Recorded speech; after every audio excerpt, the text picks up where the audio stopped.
The two most important games in the Big 12 tonight are kicking off at the same time.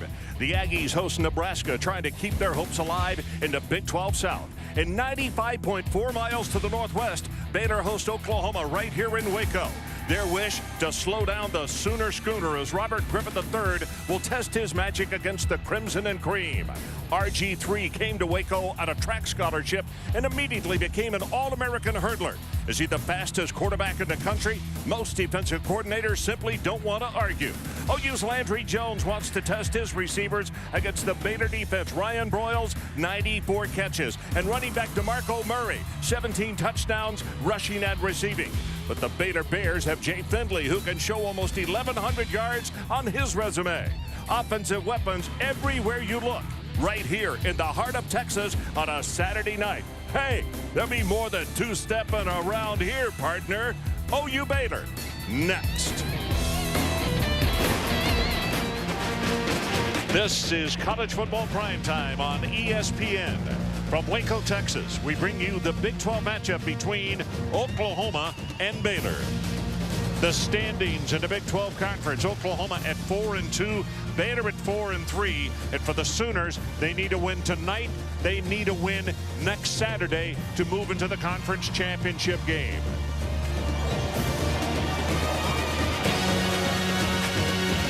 Hello, everybody. Ron Franklin along with Ed Cunningham. And Ed, we look at an Oklahoma team that at the beginning of the year, I thought, hey, they were dynamite on offense. I think they're even better right now and seem to be getting better every ball game. A lot of that has to do with Kevin Wilson, the offensive coordinator, was telling us their offensive line finally has some depth. They play so many plays per game, they can stay fresh. But with the three top line guys on this offense, of course they're going to be explosive. Landry Jones, who took over for Sam Bradford last year after the Baylor game, has passed for 3,000 yards, 66%, only 6 interceptions. DeMarco Murray breaking all kinds of career records this season. And Ryan Broyles leads the country at nearly 10 catches per game. For Baylor, you're going to get to meet a young guy tonight by the name of Jay Findlay. And you say, who is Jay? You're going to find out. The young man can go over 1,100 yards for the season tonight. And Ed, to me, it seems as though every time there's a big game, that's when his star gets even brighter. Yeah, Jay Findlay, 169 yards last week against Texas A&M. He could break the single-season record for rushing here at Baylor. A senior, a big night for him, a guy who had some ankle problems last year, had some surgery, finally getting himself healthy. And I really think he's been the difference for Baylor in the second half of the season. Their last 8 touchdowns have come from the run. That's pretty unusual for an Art Briles team. Just a little bit earlier, Ed had an opportunity to talk with Baylor head coach Art Briles about this season and tonight's ball game. We have had a few firsts this year, but our deal is just fight to the finish and win. That's what we're going to do, and that's how we talked about all along. We play one-game seasons. This is another season day, and we got a good Oklahoma team we got to get after. And here come the Baylor Bears.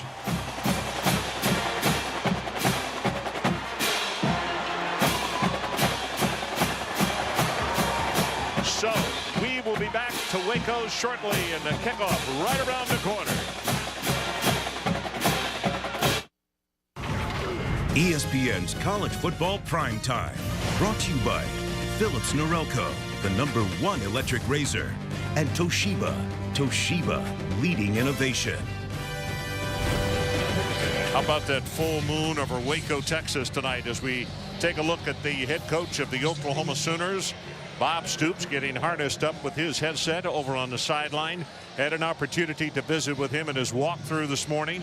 And he likes the arrangement that is going to come next year with everybody playing everybody in the Big 12 Conference. I think a lot of people have thought the Big 12 was left for dead when Colorado and Nebraska left. But I think this conference with Oklahoma and all the guys they have coming back, A&M playing better, you got to figure Texas is going to rebound. This is going to be an awfully difficult conference next season. And for Art Briles, you see his record overall, but I'll tell you one of the things, and they have not tried to beat it into the kids this week, but everybody knows it. They are 0-19 against the Oklahoma Sooners.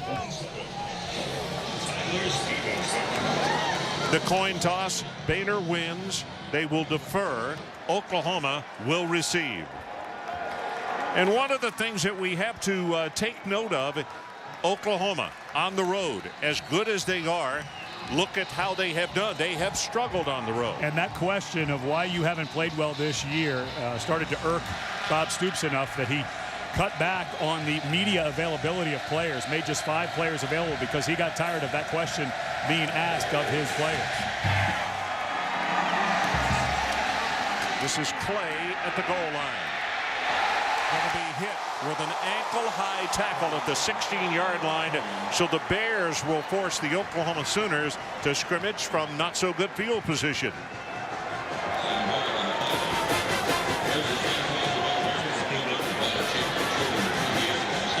Landry Jones out of Artesia, New Mexico, 6'4", 219 pounds.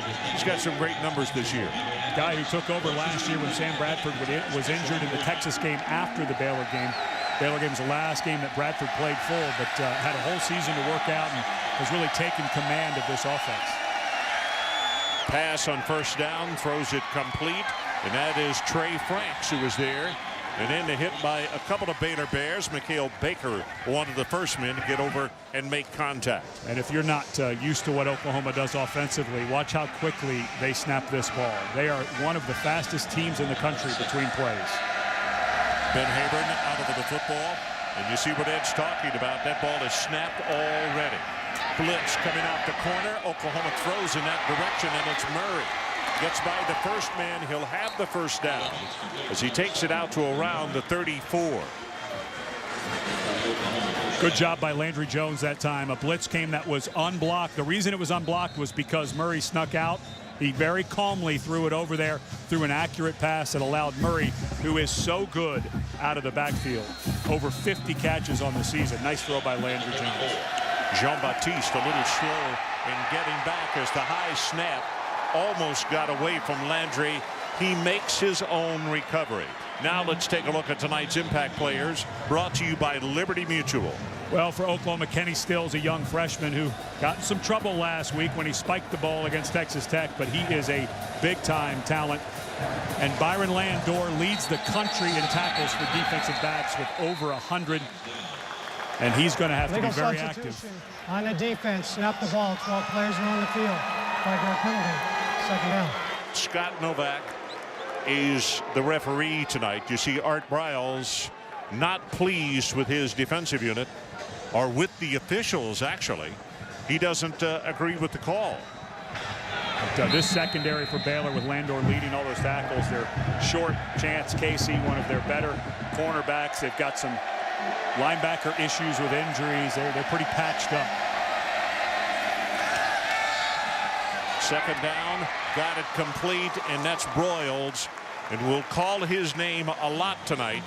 As Ed mentioned off the top of the telecast, though, little bit of an issue with an ankle. And it may take him a little bit to get totally warm. Already they snap it. Quick pass goes to Broyles. Tries to turn it upfield. He does the wise thing. He gets as much as he can and then steps out of bounds.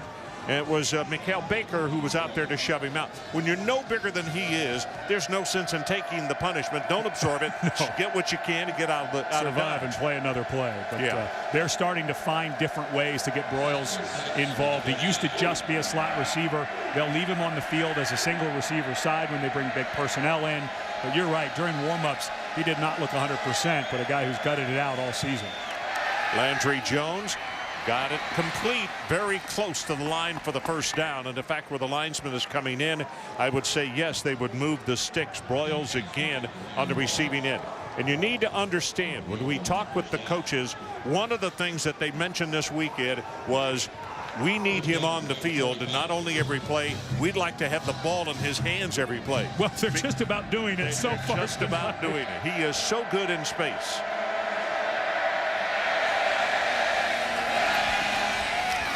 Jones again, little pitch and catch, and this one is complete to Kenny Stills, being thrown backwards, but it's a gain of 3.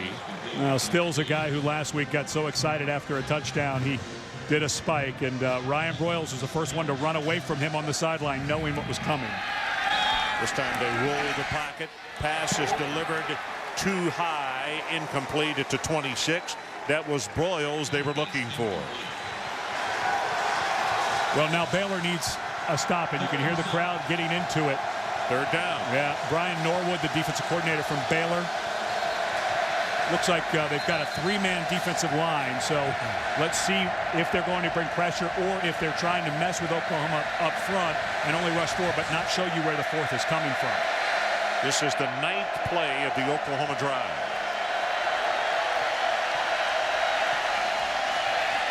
Blitz off the corner, and they throw to Murray. Turns it up inside the 40. He's going to be short of the first down by 3 yards. It was Tyler Stevenson, a freshman out of Lancaster, Texas, who got out there to make the stop. And Oklahoma going to go for it because there's wind in the face of the kicker. Patrick O'Hara is their long-distance kicker. So if I'm Baylor, I would think this might be like a DeMarco Murray draw or possibly a screen.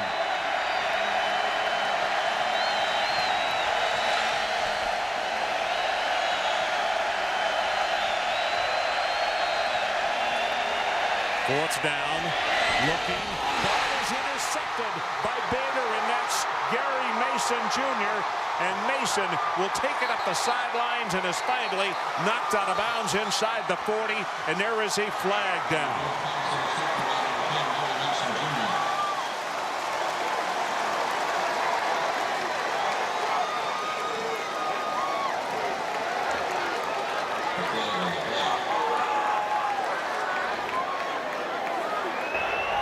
After the play was over, unsportsmanlike conduct on the defense, number 13.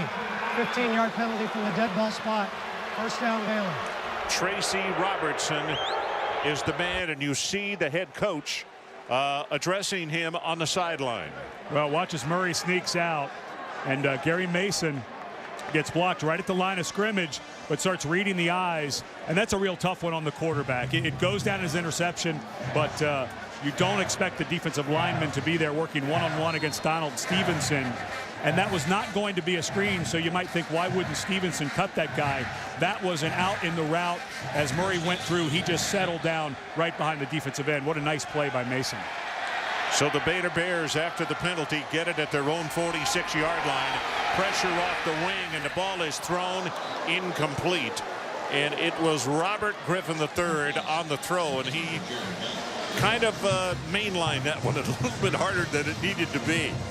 Copperas Cove, Texas is his home, a little bit south of here and west of here.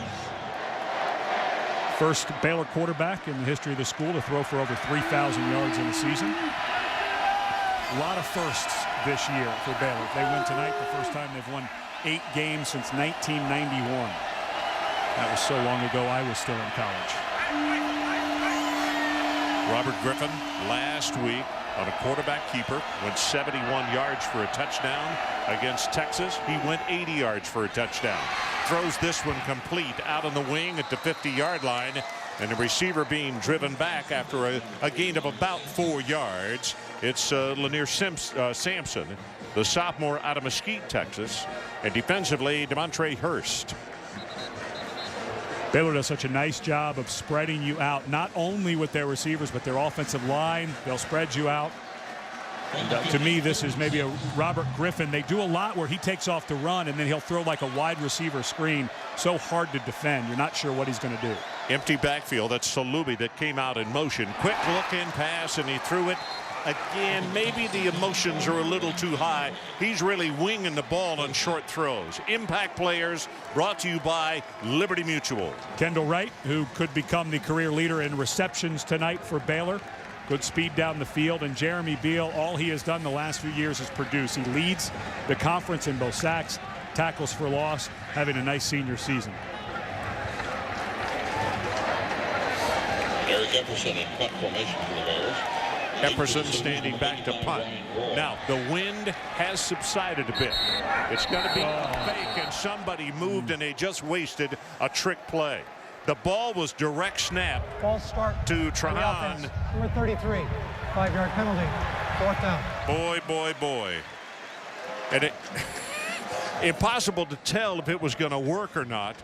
But that, of all the times to get somebody moving early, now the penalty moves it back. It is a 4th down and 11, and they go back in punt formation, and you feel as though that they would punt for real this time. Here's the kick.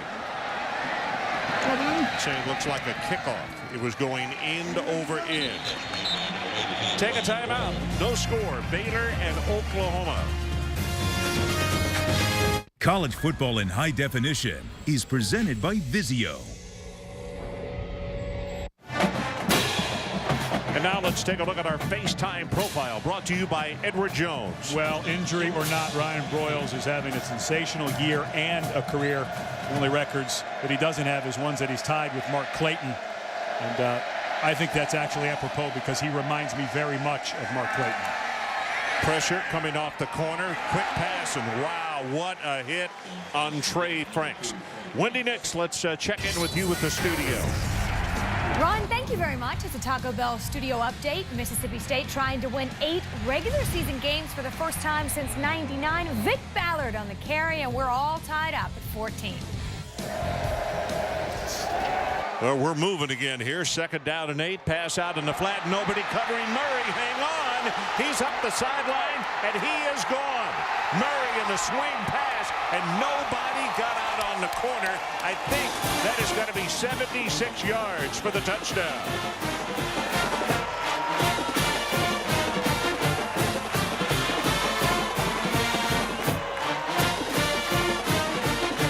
Well, this is the 2nd time that Murray has swung out and nobody's gone to cover. Right here, Antonio Johnson, the weak side linebacker, gets caught staring at Landry Jones and just doesn't get wide enough. Bad technique by the senior. Johnson allows Murray to get the corner, and then the safety's not at home either. Wow. I'll tell you, that's a nice pitch and catch and a good job of Landry Jones and DeMarco Murray seeing what was going on. Jimmy Stevens with the extra point is up and good. 9:50 left in the opening quarter. Sooners strike first.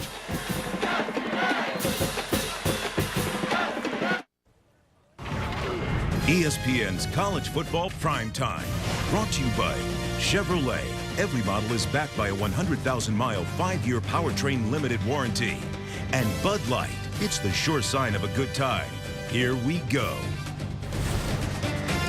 The Baylor Chamber of Commerce has been in charge of the live bear mascots at Baylor since 1917. And the bears, Joy and Lady, live in a habitat in the middle of campus. Well, I wouldn't be surprised if we see that formation again with no wide receiver to that side and then sending DeMarco Murray in motion. Seems because a linebacker can't go out there. He just proved it. No, you'd much rather have a strong safety, but Baylor was in there 4-3 set, so Johnson was out there and just got caught peeking back. He did not get enough whip in his drop. Way with the kickoff down to the 8-yard line. It's Dixon who is going to be tackled at around the 23.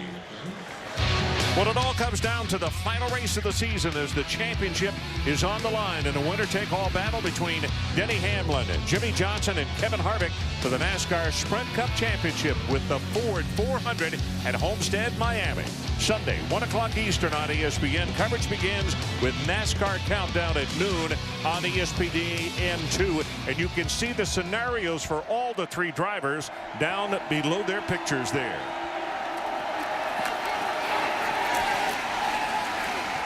Well, this running play with Jay Finley is going to go for virtually nothing. Now some pushing and shoving at the line of scrimmage.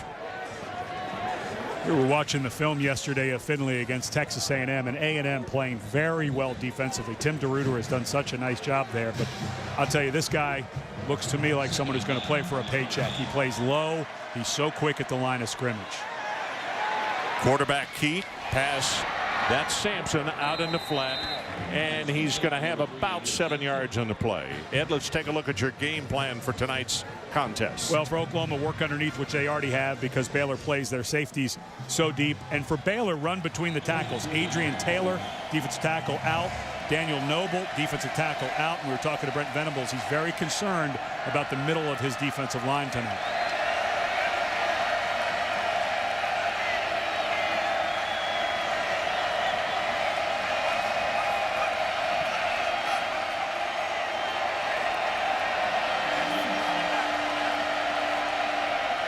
K'Ron Johnson, 49 in the ball game as the running play goes straight ahead.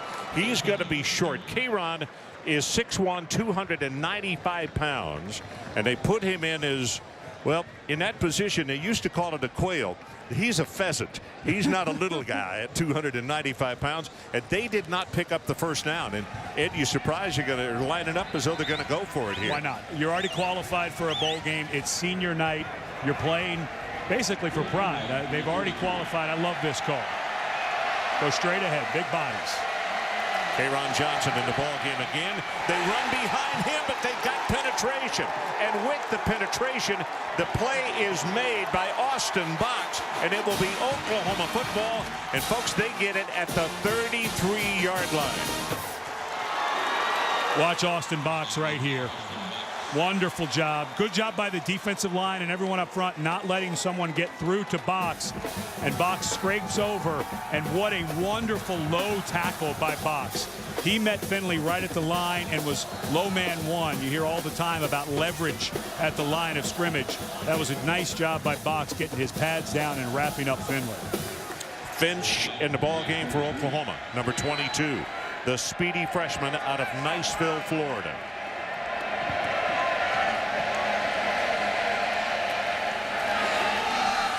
They give it to Murray. Murray turns the right side inside the 30 to the 29, and Landor is there to make the tackle for the Baylor Bears. 7-0 Oklahoma, and with the miss on fourth down, boy, the Sooners sitting in really good field position right here. Let's see if they can take advantage. The formation is fullback to the right. That's Millard. Tailback and another tailback behind, and the give is to Finch this time, and he'll be just short of the 25. Third down coming. Well, if he looks like Quentin Griffin, it's not just the number, it's also the size. But Kevin Wilson, the offensive coordinator, said, I only had 1 year with Quentin Griffin, and Roy's got a little ways to go, but he's just a true freshman to be that polished. To me, Finch is slimmer. Q was a little thicker. Yeah. Blitz in the middle. Pass out in the corner. It's caught by Stills. It'll be first down Oklahoma at the 13-yard line. Well, nice job at the offensive line. Yeah, and Landry Jones, that was the thing in talking to Kevin Wilson about this offensive line. You know, they ended 09 with only 8 healthy guys. They now have 16, and this offensive line playing very well. Landry Jones just looks like he's in total command. His feet are calm. The ball's coming out on time. He looks really sharp. Same offensive set. Fullback, 2 tailbacks. Finch blocking. Touchdown, Oklahoma, DeMarco Murray.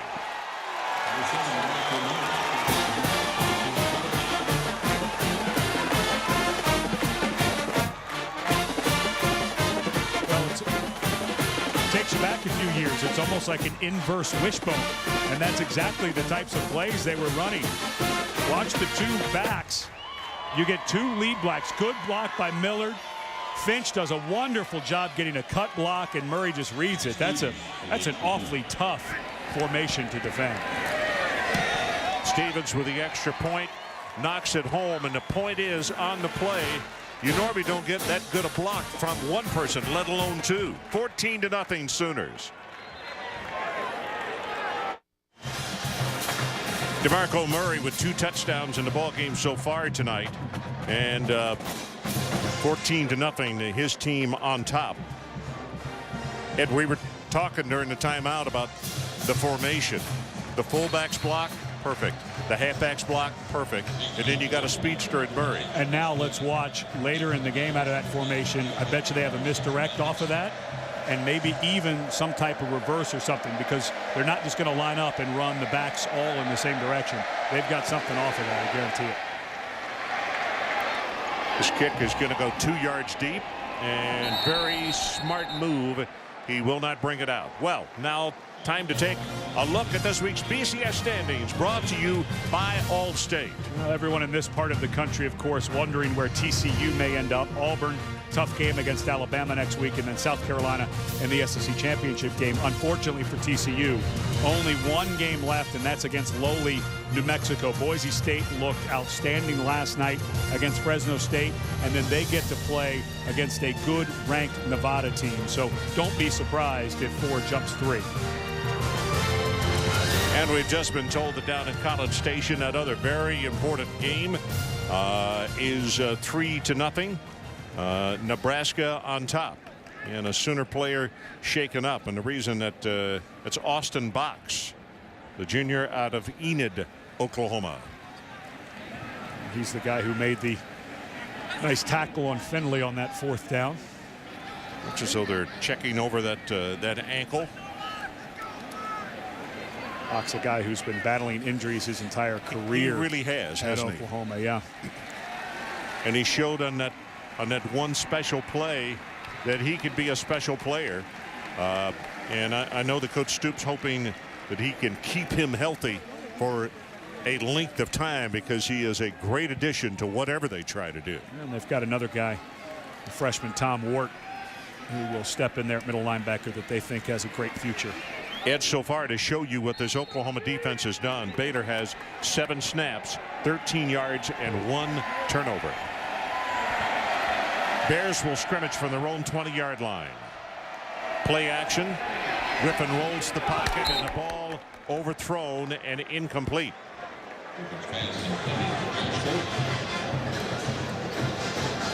Of course, Robert Griffin III missed last season with a torn ACL. Missed most of last season. Played the first 3 ball games. And, came back. Demontre Hurst, I think, tipped that ball. It was a little high anyway. Griffin hands it off to Finley. Turns the left side over the 25 out to around the 28-yard line, short of the first down by a couple. Tackle is made by Jonathan Nelson, and now the Baylor Bears faced with a 3rd down and 2. They need to take it to the 30-yard line. Well, this offensive line for Baylor has been playing very well of late. I don't think you have to get fancy. I think Finley is one of the better backs in the conference.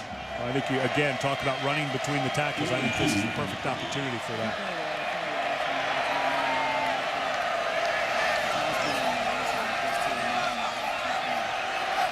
Finley ships from the left side over to the right. That's Brad Taylor, the tight end. And it's a quarterback keep, and hang on. Griffin, they got a hold of him as he was going across the 40. And you could hear the crowd screaming. As I told you, 71 yards last week for a touchdown, 80 yards against Texas. Oh, just a zone read play and a wonderful job. That's an actual fake. And then Finley becomes a lead blocker. So they moved the sticks, and boy, did they need it. Quick out pass. Flag is down, and it is Kendall Wright who will be pushed out of bounds. And I'm afraid this has been thrown by Personal foul. Shot block on the offense. Number 74. 15-yard penalty. First down. So it was thrown by the umpire, as I said, and that means that somebody is engaged and a second person to hit that body low. Well, there must have been some confusion up front, because Philip Blake immediately went to the right, working with Robert T. Griffin. These two guys, they used to call this the high-low, but nowadays it doesn't matter if they're engaged first or second up high. You cannot start. You can't have someone high and someone low. Yeah, that call is going to be made every time. And for anybody who wants to think there's some prejudice there that they're trying to get you for nothing, that's not the case. But you know, as quick as that was, I'm not so sure that the offensive line, all of them weren't supposed to be cutting. Play action to Finley. Griffin, and boy, look how they take care of the outside, but the long pass just a little too long to Josh Gordon. Gordon is only a sophomore out of Houston Lamar, and he is 6'3", 220, and has tremendous speed. He got caught up just for a half a second with the defender when Griffin let that go. And this is a guy who broke his left index finger in last week's game. They weren't sure how much they were going to get out of him, but if he didn't get caught up with the defender, I think that's a touchdown for Baylor. The amazing thing about him as well, and boy, they keep putting more trust in him. He just turned 19. He's a sophomore, so he came when he was 17 years old and played freshman football.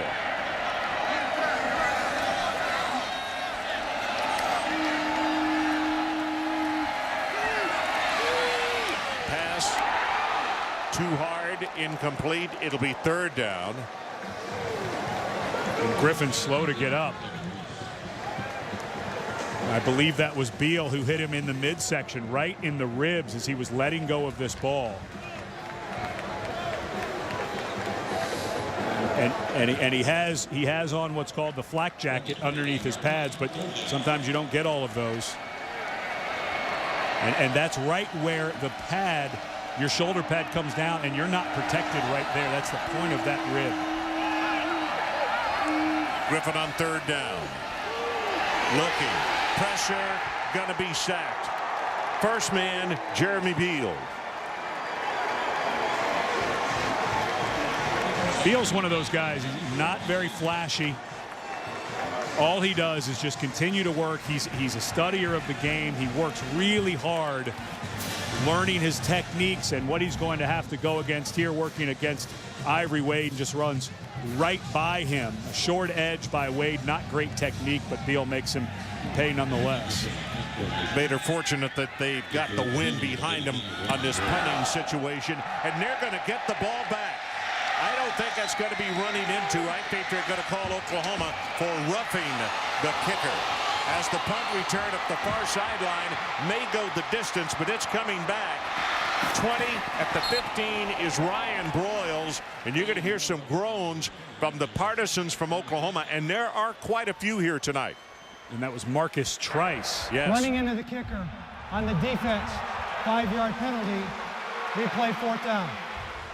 Well, for those booing, they're fortunate it was not roughing the kicker because he hit him pretty hard. Well, that Oklahoma fan right there just did the cross arms like that looked like a personal foul to me. Yeah. That's good honesty by a Sooner fan.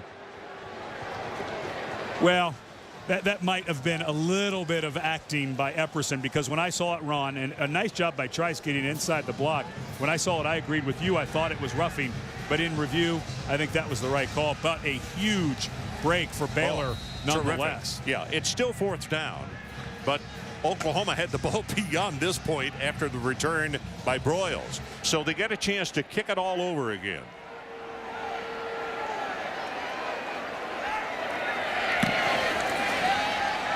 With the wind, going to hit and now take an Oklahoma bounce, and Baylor has to touch it dead at around the 32-yard line. But now for our Big 12 Conference update, brought to you by Dr. Pepper. Kansas fell to Oklahoma State. Kansas State lost to Colorado. It's 2 wins in a row for the Buffs. Texas Tech wins huge over Weber State. Texas over Florida Atlantic. Missouri 7-0 over Iowa State at halftime. And Nebraska 3-0 over A&M first quarter down at College Station. And these are the two you're looking at in the Big 12. Of course, Oklahoma State with only 1 loss in the South, and Nebraska clinches the North with a win tonight or a win next week against Colorado. This is Finch, and he will go straight ahead for about a yard, and that is it.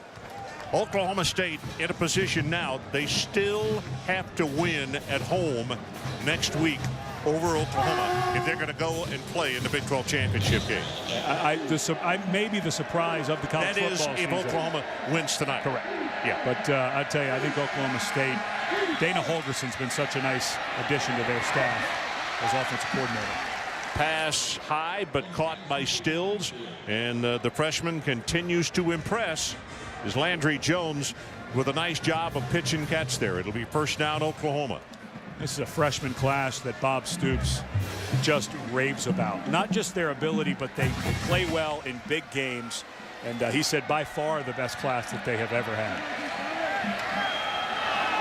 Murray, and this time Baylor is out there. Wow, what a hit. You could hear that, almost feel the concussion way up here. And that time they got somebody out in the corner. That somebody yeah. was Byron Landor. Landor did a nice job, though. He had little Mighty Mike Finch diving at his ankles. He threw him down, and I know that he took the worst of the hit, but at least he made the tackle. Murray and Finch in the backfield again. Oklahoma 14-0. Clock runs, 2:15 to play, opening quarter. Pass in the flat. This time it's Finch. Got it, and maybe back to the line of scrimmage. A lot of effort for what is going to be an all-even Steven thing. McAllister making the tackle, the middle linebacker. Well, give Brian Norwood, the defensive coordinator, a little bit of credit here on the sidelines. Obviously working his linebackers and his safeties to get up and take the edge away a little bit, because they were getting killed on those swings and screens in the first couple of series. Third down line to make is the 48 of Baylor.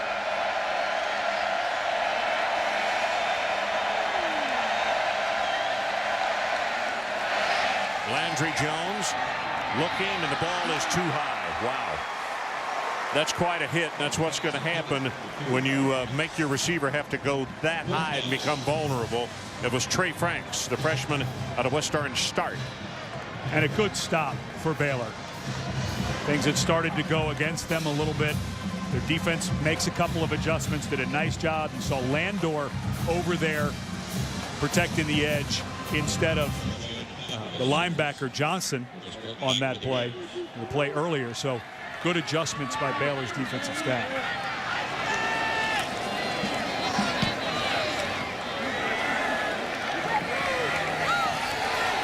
Ball is muffed. Oklahoma, I believe, has recovered. They have at the 7-yard line.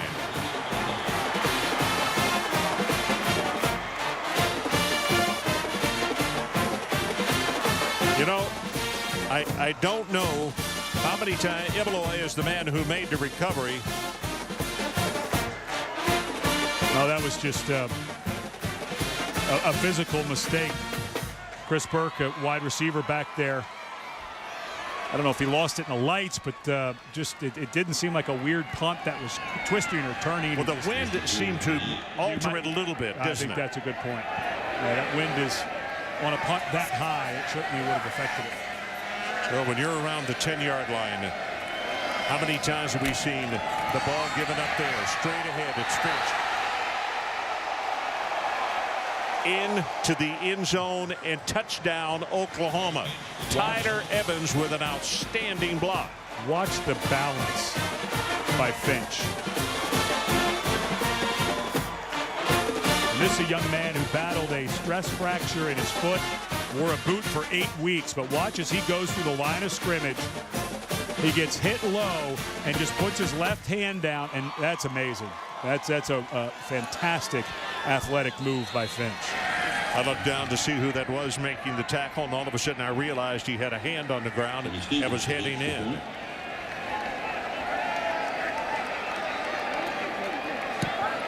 Stevens with the extra point attempt knocks it through. And we're going away for 30 seconds. Sooners by 21.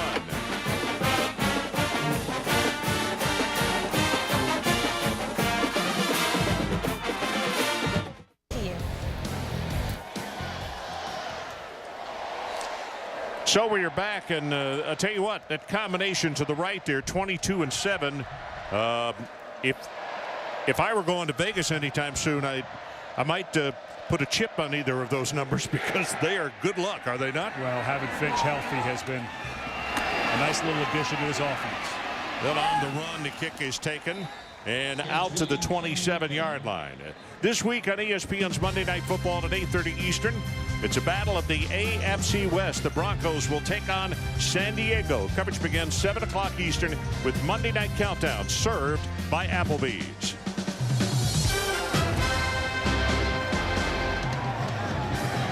Well, we got 1:18 to play, opening quarter.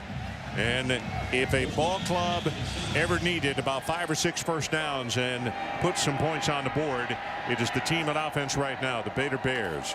They have been hit in the face and the attention gotten, and this may do it. Jay Finley breaks it open inside the 25. He's down to the 23-yard line, and there is an answer to the Oklahoma Sooners. And boy, it is at a perfect time. Well, it's a zone read look. You're going to see Finley come right over to the left. And this is why when I looked at the film, nice job. They pulled the right guard, Robert T. Griffin. But he just has really good speed in the open field. He's a tough, low runner at the line of scrimmage, but he also can run away from you once he gets to the open field. I think this guy fought back for his senior year, his last game here tonight, and I think he's got a very bright future.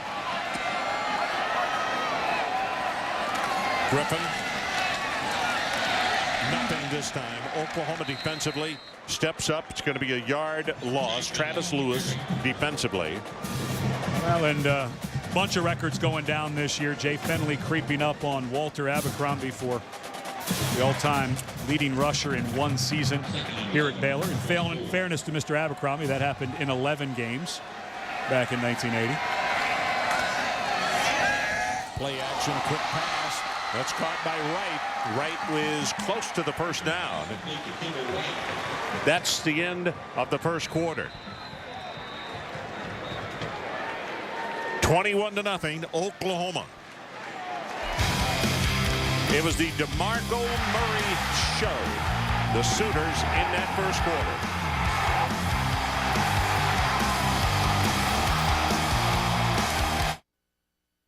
Welcome back to College Football Primetime. College football lives here. And the ladies of Oklahoma, we thank you so much for the welcome back here in Waco, Texas. 21-0. The Sooners on top as we start play in the second quarter. And Jay Finley with the long run from scrimmage. And as a result, Baylor with a third down, and they need about a half a yard. Well, I think you go for it on fourth, so why not try something here to the end zone? K'Ron Johnson in the game to block, and Finley goes straight ahead. He'll pick up the first down. Austin Box, glad to see that he is healthy and back on the field, is there to make the tackle for the Sooners. He's walking very gingerly, so you got to be careful. I know guys want to be tough, but if you can't move against this offense, you can't be on the field.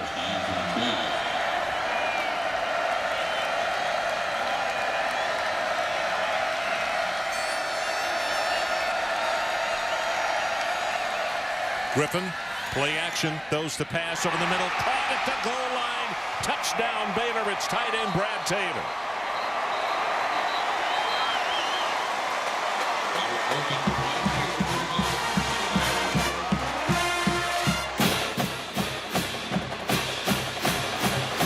Well, this is just a big body at tight end going right over the middle, and it's a wonderful throw by Robert Griffin because he's not really open. That is very good coverage there by Jonathan Nelson, the strong safety, but because he's got a 6'3", 240-pound guy on a 5'11", 190-pound guy, he fires it in there, and of course all set up by the long run of Finley.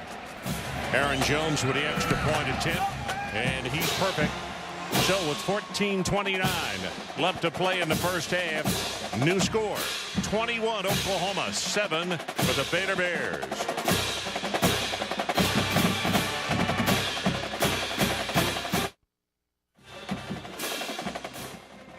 Oklahoma's lead cut down to 14 points.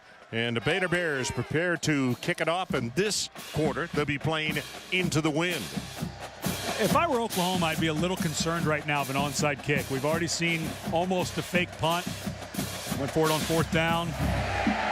But they're going to do a pooch kick off to the left side, just inside the 20. And that is Clay. Brennan Clay gets turned to flip. Now let's take a look back at our Chick-fil-A drive recap. Well, it wasn't much of a drive because of the muffed punt, but what a spectacularly athletic play by Roy Finch. As he gets hit low by Jean-Baptiste, he puts his hand on the ground and finishes it. That will make a few highlight shows tonight. I would hope so. So Oklahoma back on offense. They scrimmage from their own 28-yard line. And straight ahead with the handoff, and it's going to be Finch who is being shoved back. It's going to be a gain of 2. Here are the numbers on Murray and what he's done. 3 rushes, 21 yards and a touchdown. Receiving, 3 catches, 88 yards and a touchdown. So 6 touches, 109 yards and 2 touchdowns. On the defense, 12 men on the field when the ball was snapped. 5-yard penalty, second down. Well, the mistake that Baylor is making is because of the way Oklahoma goes so fast, they're trying to match personnel on and off. Sometimes you just have to go with the guys that are out there. And that's the second time they've been caught with 12 guys on the field. Keep getting shots of Josh Heupel over on the sideline, helping Landry Jones with the signals. I'll tell you, he's done a great job with him of getting him to learn poise and concentration. Running play, I'll tell you, Finch, for a little guy, likes to put his head down and really pop. But that time he came up short of the first down. It'll be third. Elliott Coffey, who has been out with a high ankle sprain, and the Baylor Bears were excited to get him back, is getting to play some tonight. He made the tackle. Third down, and Landry Jones straight ahead. He'll have the first down. It is so hard to play defense. You know, I think back to when I played, and the Buffalo Bills, of course, went hurry up in the NFL there for a stretch. But I have got to think that this speed, a lot of the college games starting to percolate up with the zone read and the Wildcat. I got to think some of this hurry up might start percolating up as well. So hard to defend. Jones going to go long. Collision, flag, and it was Kenny Stills who was just completely taken down on the play by Stevenson. Well, Stevenson got spun around, and as he tried to find... Pass interference on the defense, number 27. 15 yards from the previous spot. Automatic first down. As Stevenson spun around to try to feel where Stills was, he got tangled up. And Stevenson, a true freshman, having to play more because Chance Casey is out. But watch Stills.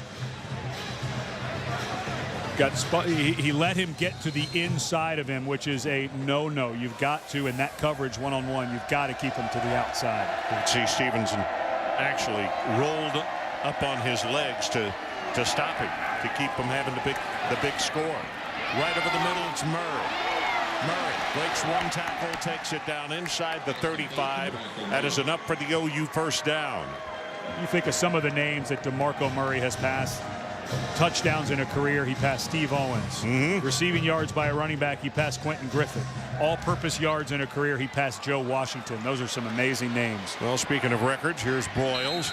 And I have a feeling that by the time that he leaves school, Ryan is going to have himself a pocket full of records as well. And in the future, a pocket full of money, too. I think that this guy in space, obviously not a huge guy at 5'11", 183 pounds, but a couple of years ago when we saw him break out against Cincinnati, he is so smooth. And imagine if he was 100% healthy. Well, Baylor with a player down. You can see down at the 20-yard line. Atchison made the tackle, not suggesting it's him, but we'll come back and find out in a moment. Let's take a break.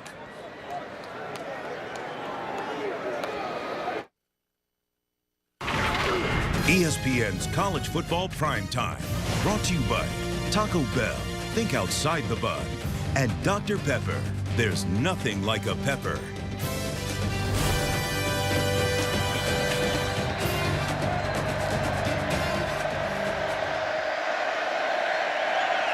Well, what you were looking at, Dr. Pepper, the world's oldest major soft drink, was created in Waco right here in 1891. Well, this is straight ahead with the ball carrier Clay.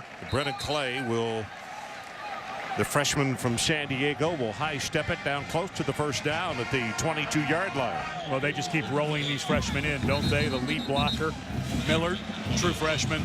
We've already seen Stills. We've seen Trey Franks make a catch. And I know there's a long way to go in this season, and Oklahoma controls their own destiny in the Big 12 South. But this is going to be an awfully good group offensively, even though they lose that guy next year. Yep, for sure. This is Murray. He has the first down inside the 20-yard line. And the clock will stop just momentarily, and then we'll crank it up again at 11 minutes and 32 seconds left until halftime. Antonio Johnson made the tackle for the Bears. He is quite a leader on this ball club with a great motor. Needs to make it an infectious thing tonight to get the Bears back in this one. Down by 14. Jones with a play action. Still looking, going to run it. And he will throw it to Murray at the last minute. He was still behind the line of scrimmage, so a good legal pass. And it'll be, what, +4? That was awfully close, but he was. It looked to me that the ball was set at about the 19 3/4. And watch where he throws this thing. You see him pulling up. Now the question. And the ball was dropped. Okay. but pretty close to a penalty on Landry Jones.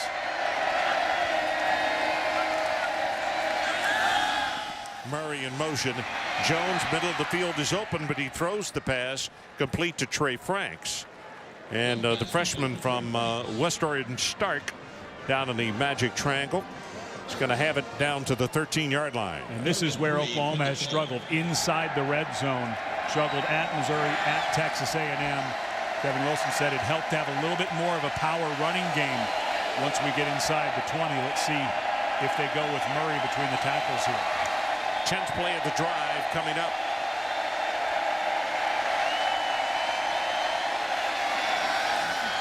Swings it to Murray at the 10, at the 5, steps out of bounds, and it will be a 1st and goal to Elliott Coffey defensively out there to make the stop along with Landor. That was a nice job by Trey Franks. That was a swing pass by design. In other words, when they dropped back, they were going to the swing the whole way. Trey Franks, true freshman, was lined up to that side and was blocking downfield, which was perfectly legal because the ball was thrown behind the line of scrimmage. Millard back in the ball game at fullback, number 33. Pass over the middle, got a man open, touchdown Broyles.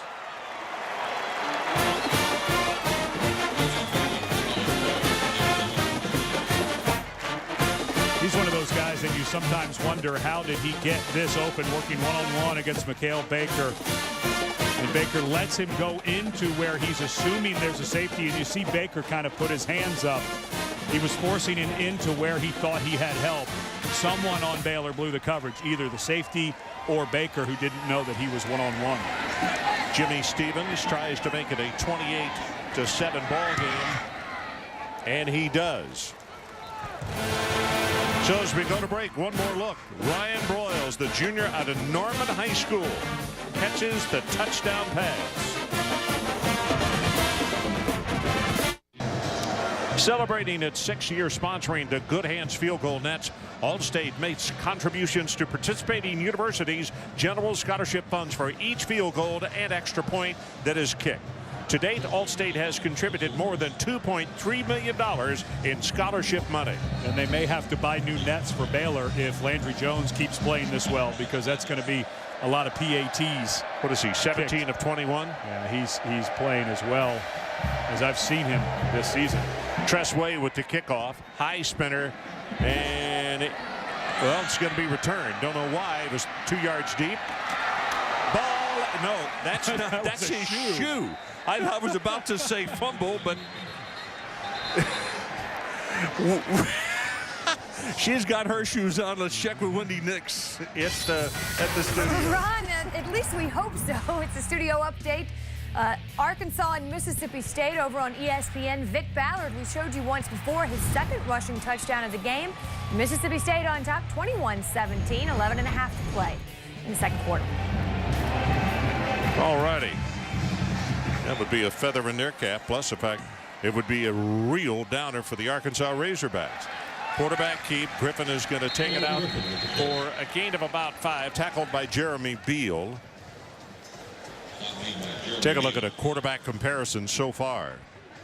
The only blemish for Jones, of course, the 1 interception, which you had to give a lot of credit to Gary Mason, the defensive end, who just made a wonderful play. Got blocked at the line of scrimmage, had soft hands, but hot start. Well, the pass thrown to Finley, and Finley takes it forward to around the 29-yard line. Now, that may not go as passing yardage, that may go as rushing yardage, but I'm almost certain that was a backwards pass. I believe it may have been, but there was a big collision, and Austin Box and Finley are still down. Both still down, you're right.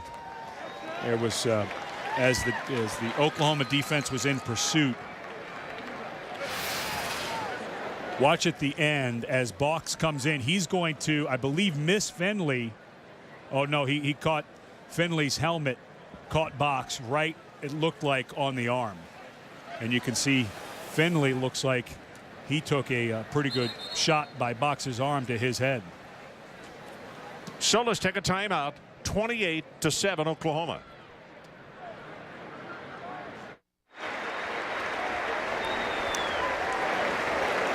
Well, Sunday night, catch the latest exclusive unveiling of the new BCS rankings. Coverage of the BCS Countdown presented by Tostitos begins on ESPN Sunday at 6 Eastern and continues at 8:15 Eastern. And for more information, log on to ESPNU.com. You can see Austin Box being helped off the field. That's the second time tonight that they have had to help him off the field after an injury. And that was really quite a pop. Yeah, and it looked like it was his leg again. And when he came in and dropped his arm, it looked to me like it might have been an upper arm injury. Finley trying to work his way out of that little scrum he was in, and he's not going to pick up the first down. Going to be fourth down, and it's Tom Ward, the redshirt freshman out of New Braunfels, who will make the tackle. Well, and Brett Venables, the defensive coordinator, was really concerned about the interior of his defensive line with Adrian Taylor and Daniel Noble out. But that time it was Jamarcus McFarland, a sophomore, 6'2", 293-pounder that they've been hoping would come along, who got very good penetration and slowed down the run before it got started. Everson is going to have to kick into the wind. And here's his boot. Wobbly spiral. Fair catch has been signaled for, and then Broyles ran away from it.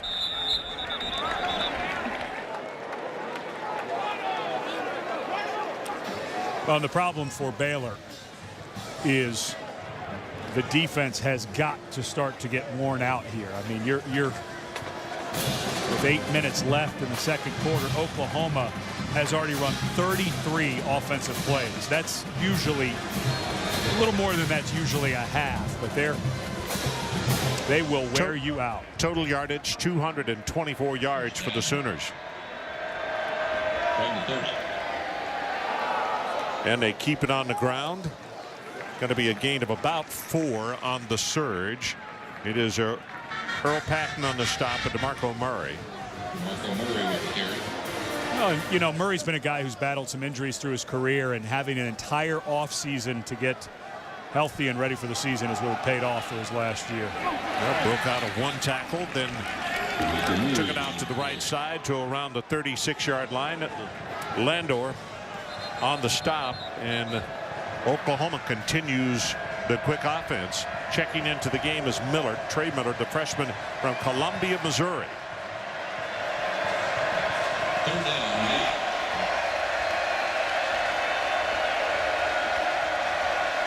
It's Miller shifting from the left over to the right, and they throw it out to Broyles. He's a blocker, and he gets a good block, and Broyles will have the first down plus about 8 more yards. Landor on the tackle. Well, you were talking about Millard from Columbia, Missouri. We asked how they got him away from Missouri, and his high school coach told him, young man, you could be an NFL fullback.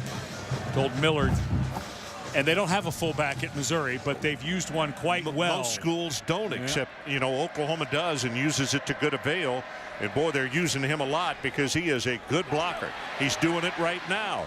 He paves the way. This is a freshman, the one that Ed was just talking about. That's Miller, number 33. And they're going so quickly, I don't know if we got a chance to replay it. Here's a quick look. Well, this is the exact same play, and Miller does a wonderful job. Boy, he just locks on to people. That was Antares Bryan, a cornerback that's just a little outmanned at 190 pounds. First down from the 41. Well, Miller in motion again. But they fake it. Now they throw.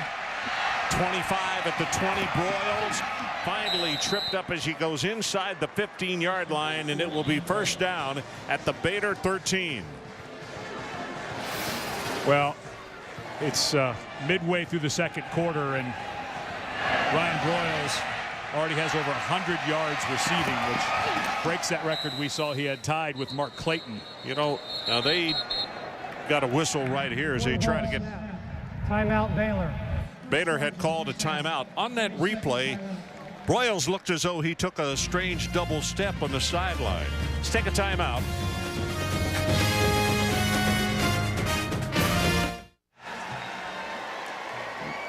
So we are back in Waco, Texas, and let's redo the numbers on Broyles. Yeah, 8 catches. 87 yards. Yeah, I thought he was over 100, but I don't think it's going to take much longer. Well, that's DeMarco Murray, and he's going to take it to the 11-yard line. I tell you, OU on this series particularly has kept Millard in the ballgame and has used him a lot as far as in motion. This time they throw to him, and we may see why they may not throw to him a whole bunch. He is a great blocker, but didn't do a good job of gathering in that pass. Well, they've used him out of the backfield, but that time, you know, it's hard for a guy who's been out there banging heads and having to block and cut block and everything else. He probably turned his hands the wrong way. You go, sometimes you cradle it, other times you turn your hands upside down and bring it in that way. Third down, need to take it to the 3.5-yard line. Here comes pressure, pass is thrown, it is tipped and almost intercepted by Stevenson.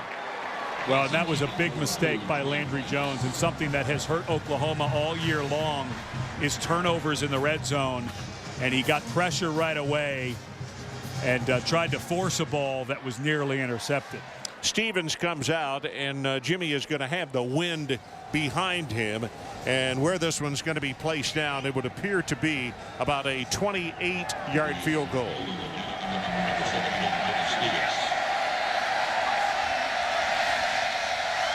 Seven of 10 on the year. Good pass, and he knocks it home. 5:38 left until halftime in our new score. Oklahoma 31-7.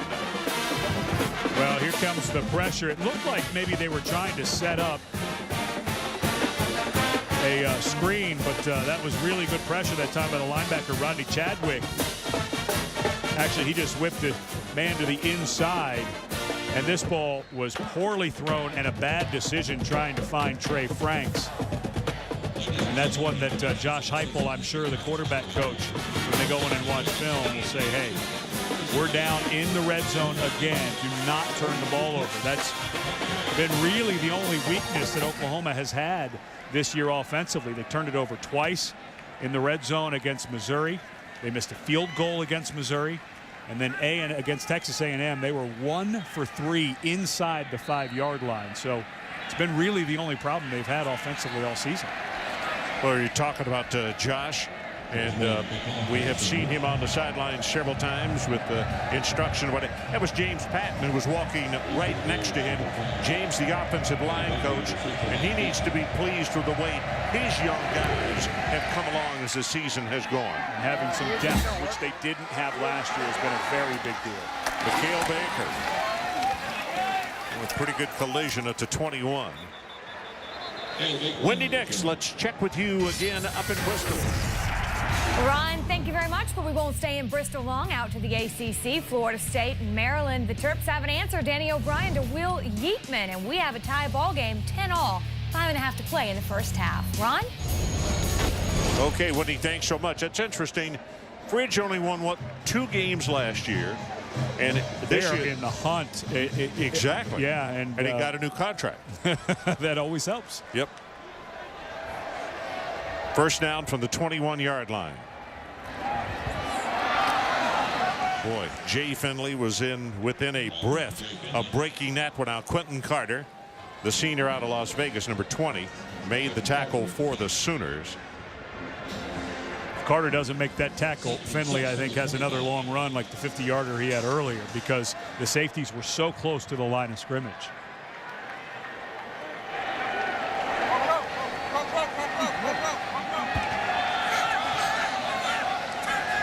Plenty of time on the play clock. Griffin, play action, keeps it, wants to throw. Here comes pressure, and he's going to be sacked. That's Ward who will get him. Tom, the redshirt freshman out of New Braunfels, twice that they have sacked the quarterback tonight. Well, Ward standing in the middle, of course, replacing Austin Box. Good finish. Didn't leave his feet, didn't go for the pump fake, and this is a guy that Brent Venables is very excited, just a freshman. He actually used the word future superstar. Very intense, emotional young guy. Jared Salubi, number 21, comes into the ball game for Baylor at running back, and they throw it to him right over the middle. Has it complete. He'll be tackled at the 25. And let's see, about 6 yards short of the first down. Wart again making the tackle.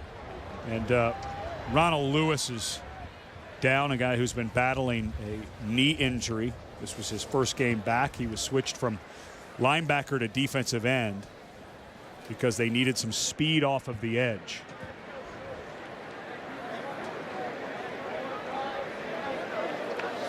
He's been out, what, the last 4 weeks with that knee injury. And has been one of those kind of guys, obviously a very knowledgeable football player, because they have used him at linebacker and at defensive end and then back to linebacker. So obviously pretty bright kid when it comes to the game itself, if you're able to switch him around like that. Looks like his pregame meal may not be agreeing with him. Yeah, it could be. So it is punting time for the Baylor Bears, and Epperson's kick, and the wind is going to hold this one up. Wow. Well, and with this much wind that high, if you miss it and it's not a tight spiral, it's going to take it and push it the direction it's going. And Epperson has a tendency, he kicks a spiral when it comes off his foot, but it never turns over. And if you don't get it to do that and the nose stays up in this wind, the wind will take it right out of there. You're right. And I think it's safe to say that the wind is a lot stronger now than it was back early in the first quarter.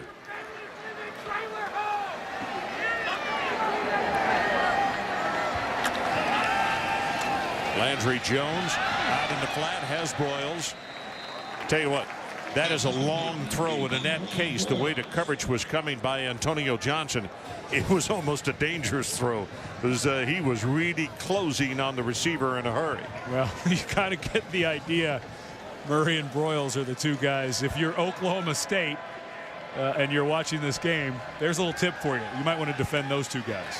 Deep over the middle, well overthrown, and the ball was tipped by Rattery, the tight end, junior out of Weatherford, Oklahoma.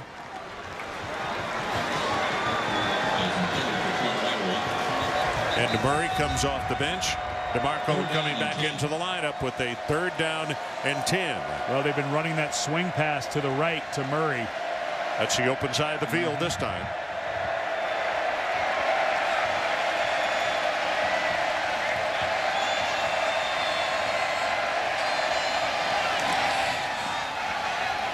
They throw that direction. It is caught, and with the move, not quite enough by Broyles. I'm going to say he's about a half yard short of the first down. Well, and you go for it here. If you're Bob Stoops, up 31-7 in the first half, I believe it'll be a quarterback sneak. Yep. They've already taken the snap. Straight ahead is Landry Jones. Now the plot thickens a little bit, because on 4th down, from where they're spotting it, it is going to be very close. Yeah, the officials now are going to say without a measurement, it is a first down. They just go so fast, and they know we're going for it. We're going to run a quarterback sneak, and you just don't even have a time to put your hand on the ground if you're a defensive lineman.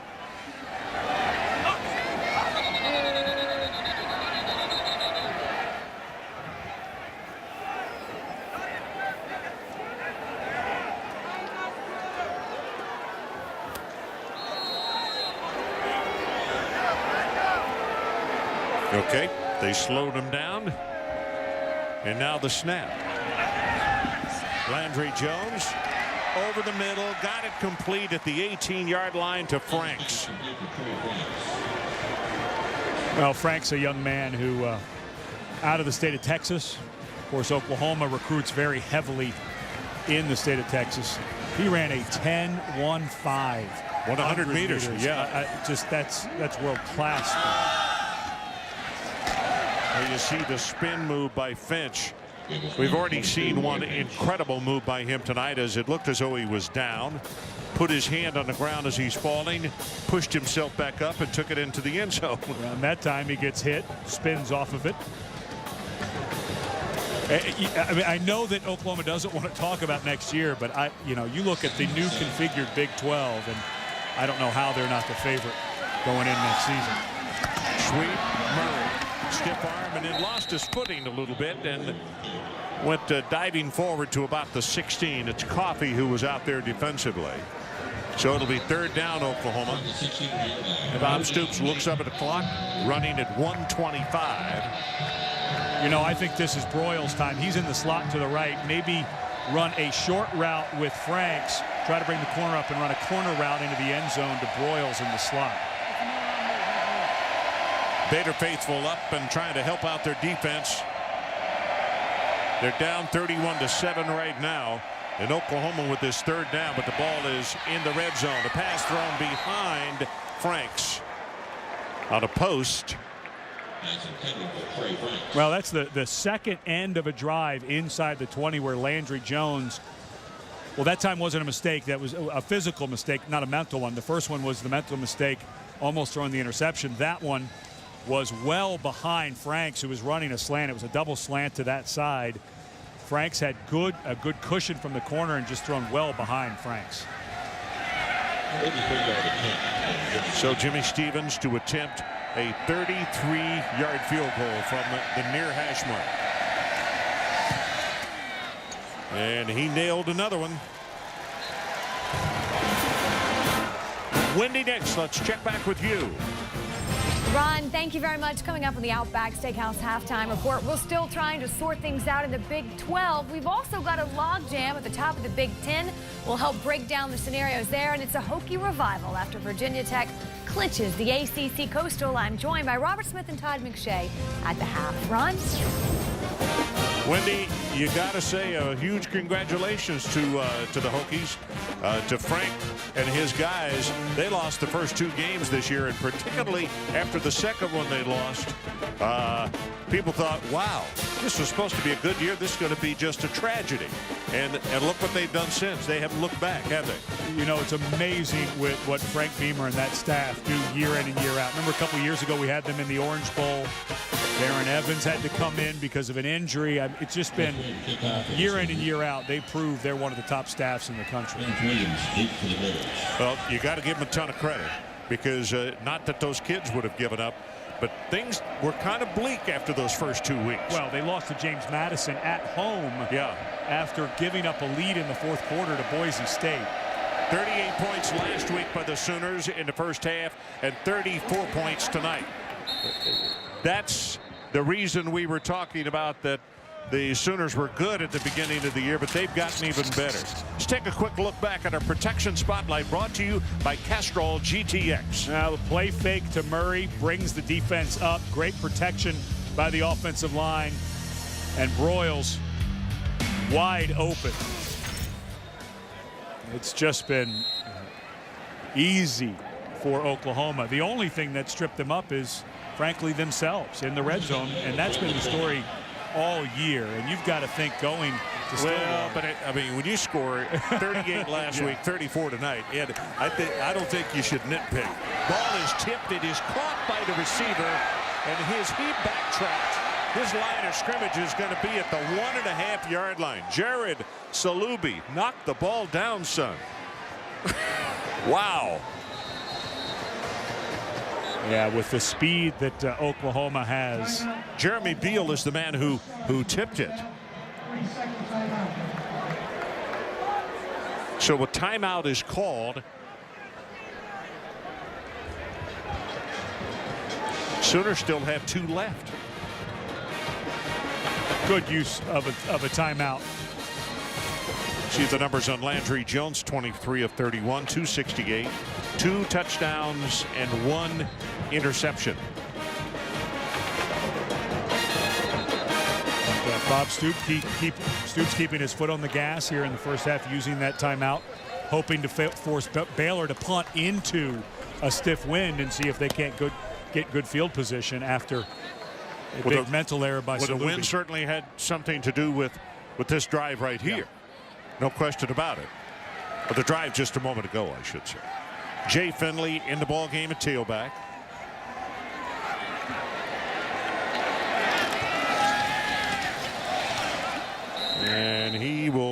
maybe get back to the line of scrimmage. They called another one. Yep. Called another timeout to stop the clock at 31 seconds.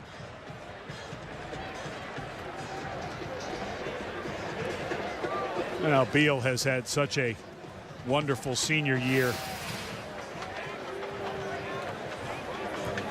Not the most explosive guy they've ever had on the defensive line, but just plays with great technique all the time, has great awareness. He wears number 44 because he came as a middle linebacker, and that's Jackie Shipp, the defensive line coach, who does a wonderful job.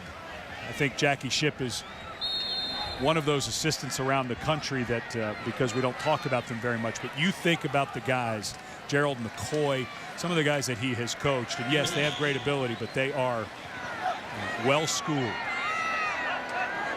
So here comes third down.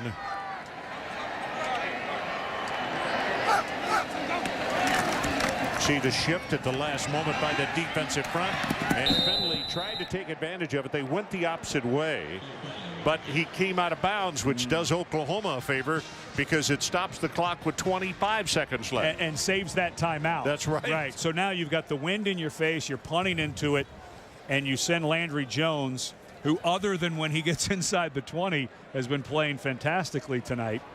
And with a timeout now, you can think about a draw.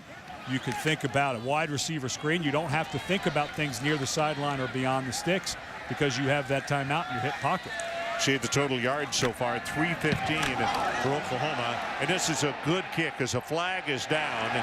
And Broyles all the way back at the 50-yard line just goes down. Now the question becomes, they got the personal. Roughing the kicker on the defense, number 25, hit the plant leg. 15-yard penalty. First down. Nelson is the man who. You see what Bob said? You cost us the ball. Yeah. Why are you doing that? We're going to get great field position. You know, that's the one thing you work with younger players is understand what the situation is. And you know, that's a cardinal rule. When you are free and you're running straight at the kicker, usually when you go to block it, you want to run across his foot. Yeah, so you don't to do exactly that, and that drives. Because some people say, well, he had no choice to. Well, you do have a choice, and you still can't run into it. Here's Griffin. 30, 35, gets out of bounds at the 40. Oh boy, here comes a flag, and I hope he gets up and is okay, because he was out of bounds when Carter hit him with the headgear around the ankle. After the runner went out of bounds, personal foul, unnecessary roughness on the defense, number 20, 15-yard penalty, first down. And why, you know, 2 mistakes in a row, and now you've got Baylor with 7 seconds left. I don't think you have time for 2 plays, so this has got to go into the end zone. But instead of having the ball near midfield, now you're giving Baylor a chance to maybe get 14 points or get up to 14 points. Yeah, the half's over. There's no question about that. And Bob Stoops is still over there thinking, we had such an opportunity to maybe even get some more points, and we didn't think well enough. From the 44. Going to go for the end zone, and he heaved it. It is down there, caught and then taken away, I believe, by Tony Jefferson. Boy, that ball looked like it was caught by Brad Taylor. It sure did. For just a half second. And see, Brad is a big kid for a tight end at 6'3", 240. Well, and now there's a scuffle at midfield. The officials doing a very nice job of separating the players very quickly.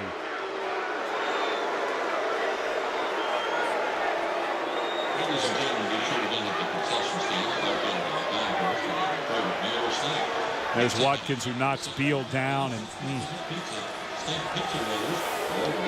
got to be very careful. You can get yourself ejected from a ball game with that type of behavior. And not get to play in the bowl game. Yep. Because this is their last regular season game.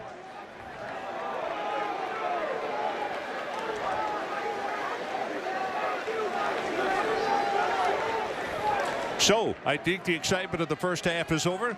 And let's take a break. We're at halftime with our score. Oklahoma 34 and Baylor 7. Now let's go to Bristol. Here's Wendy Nix. Wendy?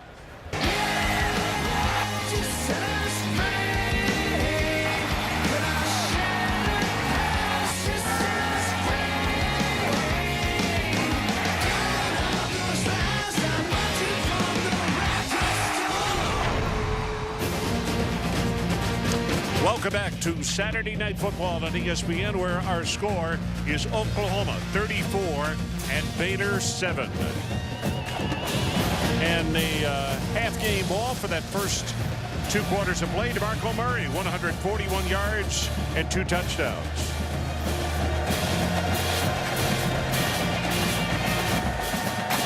And now for tonight's game track, brought to you by Timberland.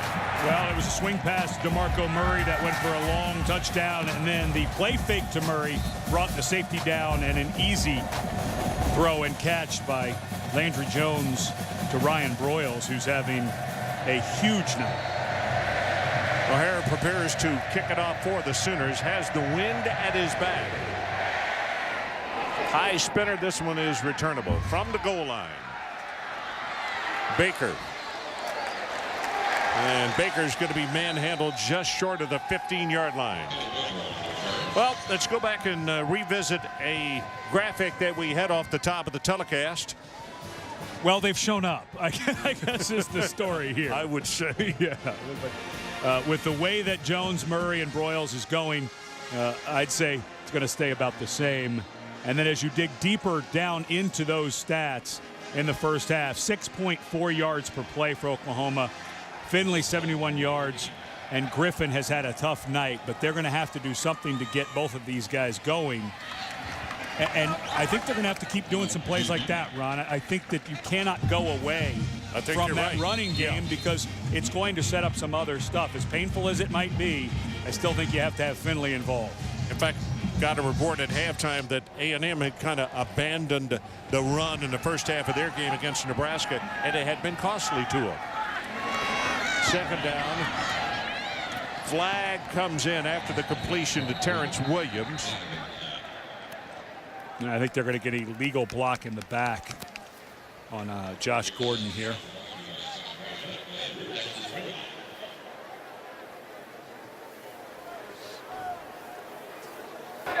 Block in the back on the offense. Half the distance to the goal. Second down.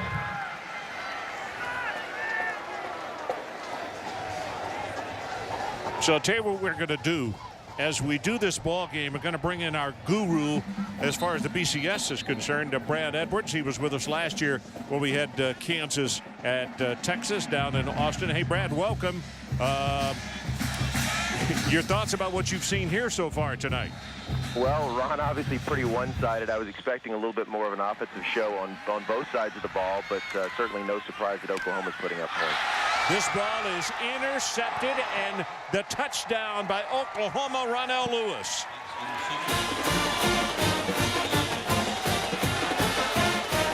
Well, Brent Venables calls a zone blitz. And Ronell Lewis, we were talking about how he had moved from linebacker to defensive end. He's actually going to back out. As he backs out, quarterback never saw him. That's such a hard thing to see. When there is a zone blitz, you don't expect, you see that blitz coming, so you don't expect anybody to be in that area. Lewis did a nice job of faking like he was going to rush, and then came out, and Griffin never saw him. Stevens with the extra point attempt knocks it home, and our new score 41-7.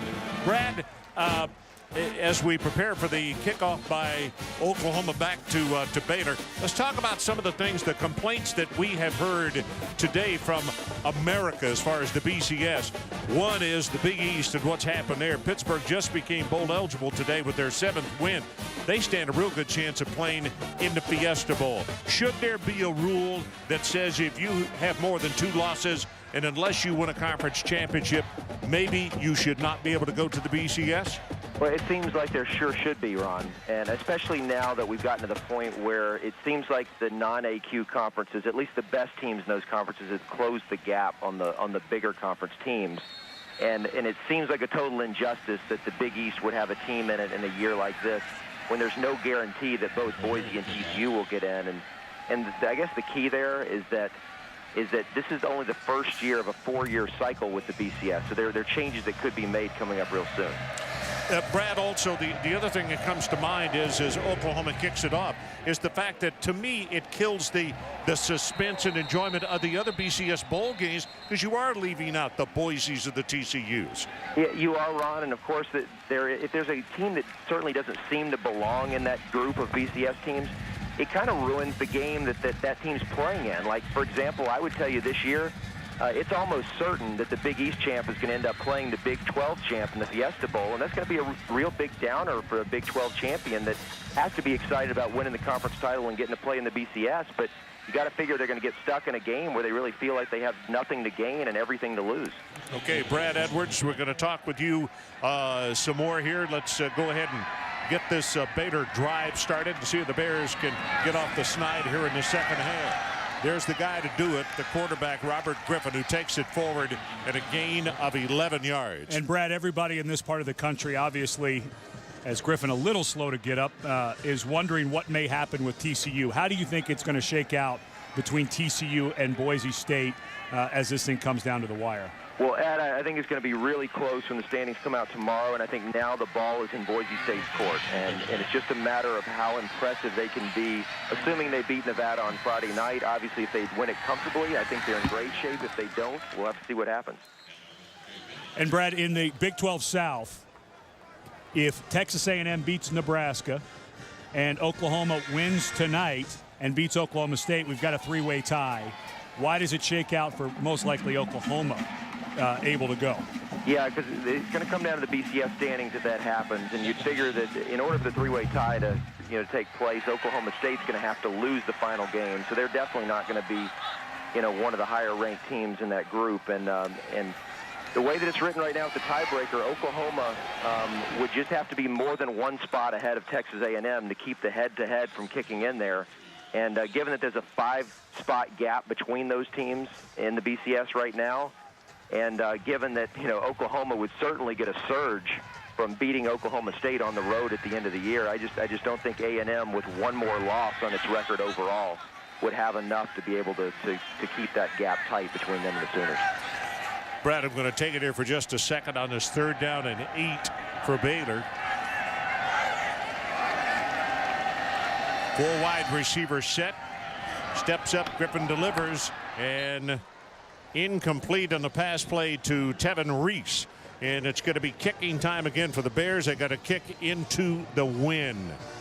So we're going to go to a commercial after the kick. Brad, stick on the line. We got a couple of more questions to ask you, if that's okay. That sounds good. Well, it's been a difficult night for Robert Griffin. Such a good ball player, but this defense for Oklahoma, you talk about well prepared and well schooled. Boy, they have been just that this evening. This may be his best kick of the night into the wind. Fair catch is called for and made at the 23. We'll take a break. Oklahoma 41-7. We'll be right back.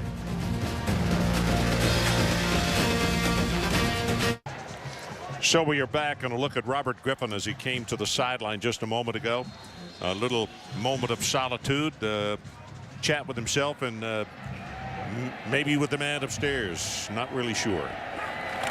Bench in the ball game. He'll get the handoff, and he'll come for short yardage to the left side with a couple. And Brad, final question here. There's all the talk of one-loss teams maybe knocking off TCU, Boise State for a national championship run. Could that happen, and if so, who would that be? Well, Ed, I think out of the teams that currently have one loss, is probably not a good candidate to do it because they all have a weakness as far as their resumes kind of are impacted by the BCS formula. But after this play, I'll tell you who I think could do it. Broyles, boy, that's a great open field tackle on the defense by the Baylor Bears. Go ahead, Brad. And Ron, I would tell you that the one team I think could survive a loss is Auburn. They don't have one right now, but I think if they were to lose a close game in Tuscaloosa, the voters aren't going to penalize them too much for that. That's a quality loss. And then I think a comfortable win in the SEC championship game, and we'd have to see what happens. Hey, you know what? I totally agree with that logic. I think it's very good logic. Yeah, and Ron, I think the key there is that right now the voters seem torn between TCU and Boise as far as the highest-ranked non-AQ team. And say you got 1/3 on TCU, 1/3 on Boise. If the other third would rather see a one-loss SEC champ, then you could potentially have come down to the wire there. Okay. Brad Edwards of ESPN, and I call him the guru of the BCS, and he really is now, folks. And I don't think there's anybody any more knowledgeable about the situation. Hey, Brad, thanks so much for coming on with us, and best of luck to you, my friend. Hey, thanks, guys. I enjoyed it. Okay, thanks. Punting time, Tress Way to kick it for the Sooners, kicking with the wind, and wow, this thing may go 70 yards. Taken in way back at the 20 by Burek. Well, we'll take a timeout. 41-7, Sooners on top.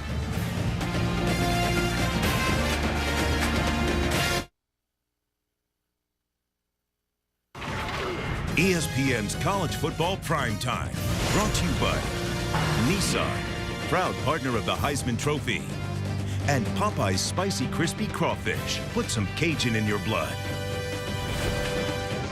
The Texas Sports Hall of Fame is located here in Waco. It was developed in 1951, and in fact, Texas became the first state to honor its athletes with a Hall of Fame. And we have a Hall of Fame member on our crew. Bob Goodrich, our producer, who has produced some of the biggest sporting events in the history of American sports. He's inducted into the Texas State Hall of Fame for his play in high school football here in Texas. Went on to SMU to play tight end.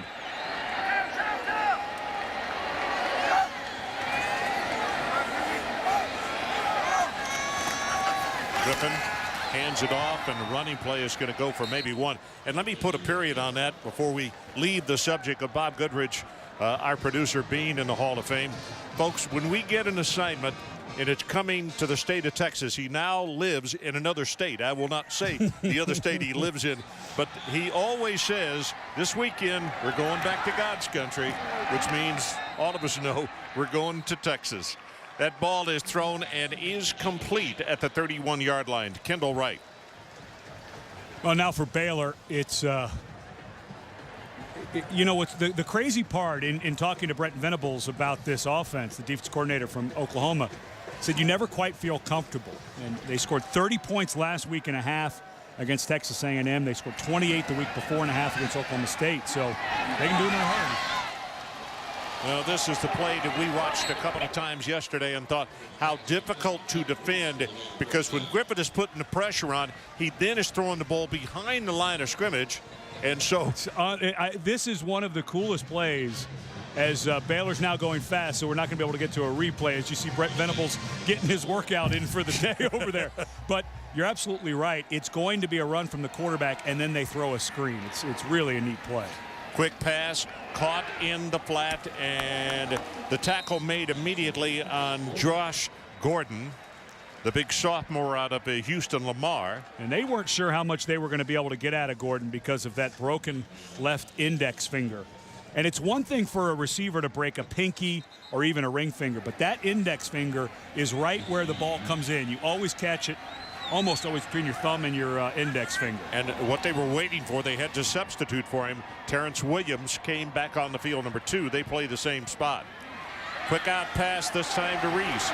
Reese down the sideline, and then is going to be knocked out of bounds at the 28-yard line by Quentin Carter. Well, you know, this is a play that I just think they got out of sorts in the first half and weren't able to dial up what they wanted to. But now they're starting to get some of those wide receiver screens. I just think they were so on their heels in that first half. We didn't get to see a lot of this offense, but now you're starting to get an idea of the different stuff they can do. OU comes with the blitz. And in fact, the tackle was made by Ward. He was the blitzing linebacker, and he just continued to follow the flow. Well, you know, it was interesting talking to Brent Venables about Josh Gordon, the receiver, a moment ago. Venables calls himself a recruiting nerd. He said, I know everybody in this part of the country, and I don't know where they found Josh Gordon, but that guy can run and catch. I'm kind of upset with myself that I didn't know about it. He's the big 19-year-old we were talking about back in the first half. 6'3", 220. They roll the pocket. Ball is thrown complete to the 25-yard line to Terrence Williams. And this is a good drive for Baylor just to get something going. Sitting at 7-4, and this guy finally starting to get into a little bit of rhythm.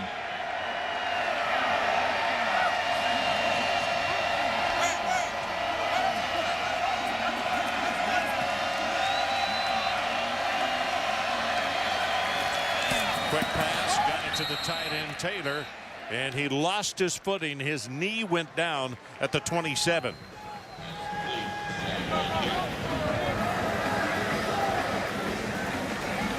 Ninth play, and they're going to be going for a field goal here.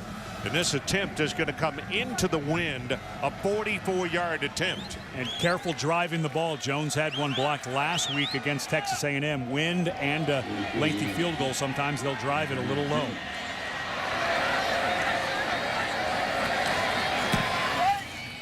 They got plenty of distance on this one. And he got it. 44 yards into the wind. Let's take a timeout.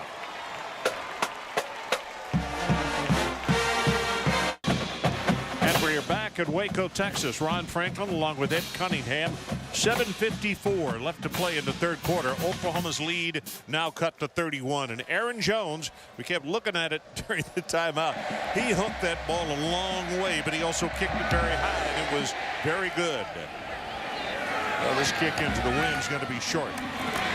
Madu. And Madu will take it out over the 35. Well, it all comes down to the final race of the season as the championship is on. It's on for the winner who takes all in this battle between Hamlin, Johnson, and Harvick for the NASCAR Sprint Cup Championship of the Ford 400 at Homestead, Miami. Sunday, 1 o'clock Eastern on ESPN. Coverage will begin a NASCAR countdown at noon on ESPN2. And you can see what the scenarios are beneath each one of the drivers, what they need to accomplish if they are going to be the winner. Closest situation ever in the chase. Murray. Boy, he had almost 10 yards in the play. Started it out left, took it back in strong to the right, and Landor finally made the tackle. Well, and because the points matter for laps led, Jimmy Johnson, Harvick, Hamlin, that's the order in which they qualified for the Big Three. Heavy pressure that time on the quarterback Landry, and he had to get rid of the football, and he threw it short, which was not damaging to anyone. I would assume that this may be the last drive that we see Landry Jones. Might see Drew Allen come out after this one. Elliott with the pressure on that last play. You see an audible being called. He could just stay under center. Murray straight up the middle. Tackled by Phil Taylor, the senior out of Clinton, Maryland. Transfer here to Baylor by way of Penn State. And Taylor, a young man who was invited to play in the Under Armour Senior Bowl this year. A big deal because that's the one that's coached by NFL coaches. A long way to helping your future in that game. Long to the end zone. Touchdown, Oklahoma, and it's Kenny Stills.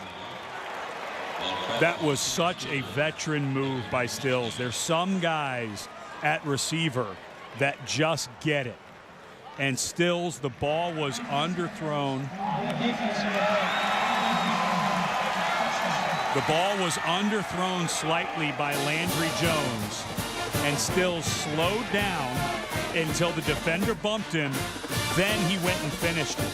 It's such a nuanced little thing. And I remember 49 yards. Wow. I had played with Gary Clark when I was in the NFL, and he was a guy who just felt when the ball was in the air how to position his body. That was a nice job by Kenny Stills.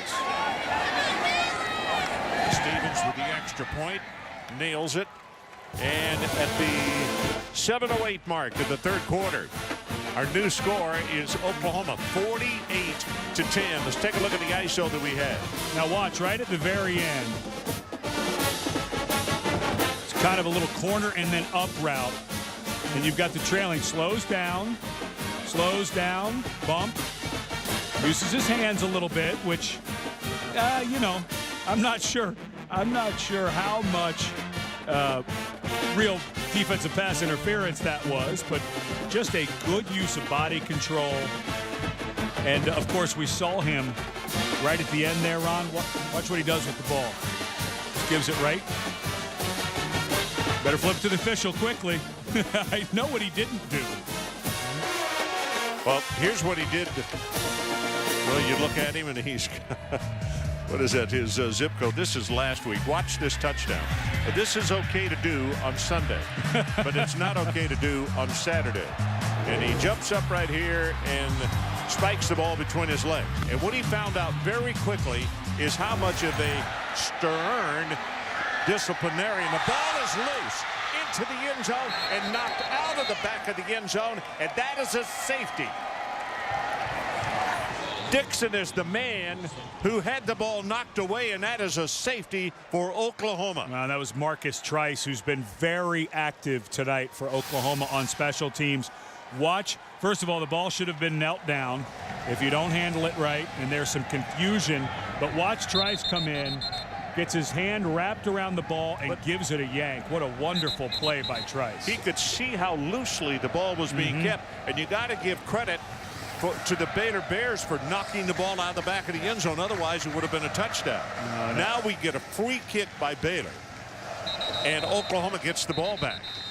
What a tough night for Art Briles. And you just, let's make sure we put into context how special this season has been. And it's been such a tough road. Baylor has not had a bye all season long. This is their last regular season game the weekend before Thanksgiving.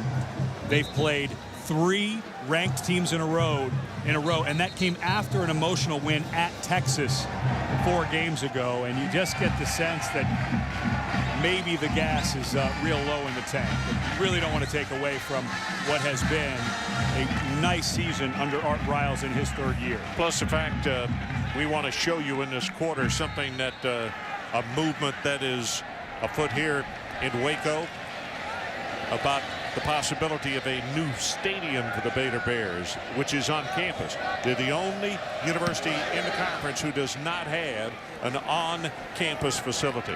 There's the free kick, and back to the 20 is Broyles. Whoa, what a hit. Good heavens. Wendy, next, let's check in with you in Bristol. Ron, thank you. We've got an overtime game going on over on ESPN. Arkansas and Mississippi State. Niall Davis was stripped of the ball with under 2 minutes to go. That led to a Mississippi State field goal to tie it up. It's 31-all in overtime. Ron? Wendy, thank you. I think that was Trahan with that big hit. And I'm not so sure it was not him who was responsible for knocking the ball out of the back of the end zone, so it would not be a touchdown, only a safety. And he's the guy who made the tackle at the 1-yard line last week after A&M had blocked the field goal. Boy, Landry Jones got the pass away, but I'll tell you what, now he may be shaken up. Well, that was Phil Taylor. Well, and you wonder why Landry Jones is in the game. You've got to get your backup in. You're up 50-10. Yeah, and I thought that the last drive was going to be his last one. He gets planted in the NFL. That would be a penalty, and not so sure that should not have been a penalty there. You can't drive the quarterback into the ground.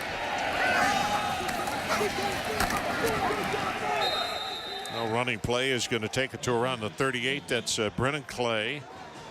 Phil Taylor making another tackle on that play. So it's 3rd down.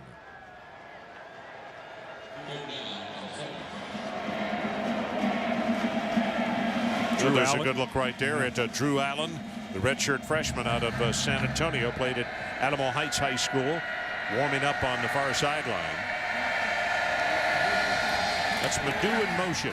Pressure as Landry Jones gets knocked down again, this time by Tracy Robertson. Yep, this is the last time you're going to see number 12 in this ball game. That's 2 big hits on a drive that you just don't want to see if you're a Sooner fan. Game's at 50-10. Let's get our guy out of here. We've got Bedlam next week. And that's a perfectly clean hit by Tracy Robertson, but still, you don't want to see your starter taking those kind of shots.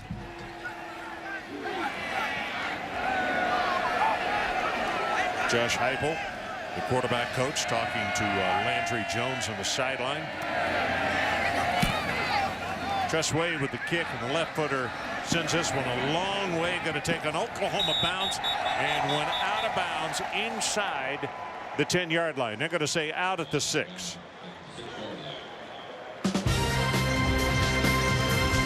So Denver against San Diego on Monday Night Football. It's presented by Applebee's. Pre-game show will kick off at 7 o'clock Eastern, and the ball game at 8:30 Eastern on Monday. Drew Allen looks like he might be going on the next one. I can't imagine that Landry Jones is going to run back out. I know we're still in the third quarter, but up 40. Get him a baseball cap.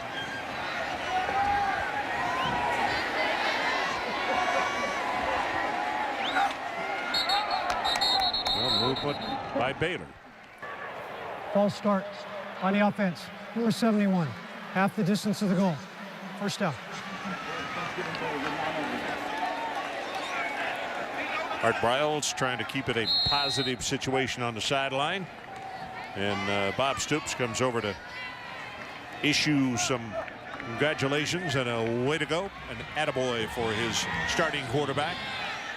Bader, 8 penalties on the night. And the running play spinning out of the stack is Jay Finley.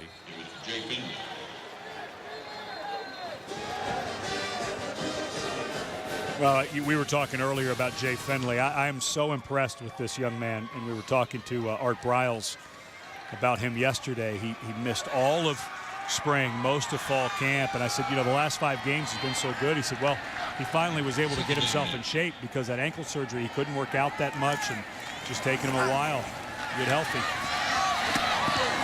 Well, that is a good open field tackle by Tony Jefferson. Another one of those freshman sensations that we have been talking about. And in fact, you can see that running back Jay Finley, because of the lick, came right on his shin. And he's getting up, he's limping, but he's going back to the huddle. He wants some more of the action. And now looks like he's going to come out of the ball game.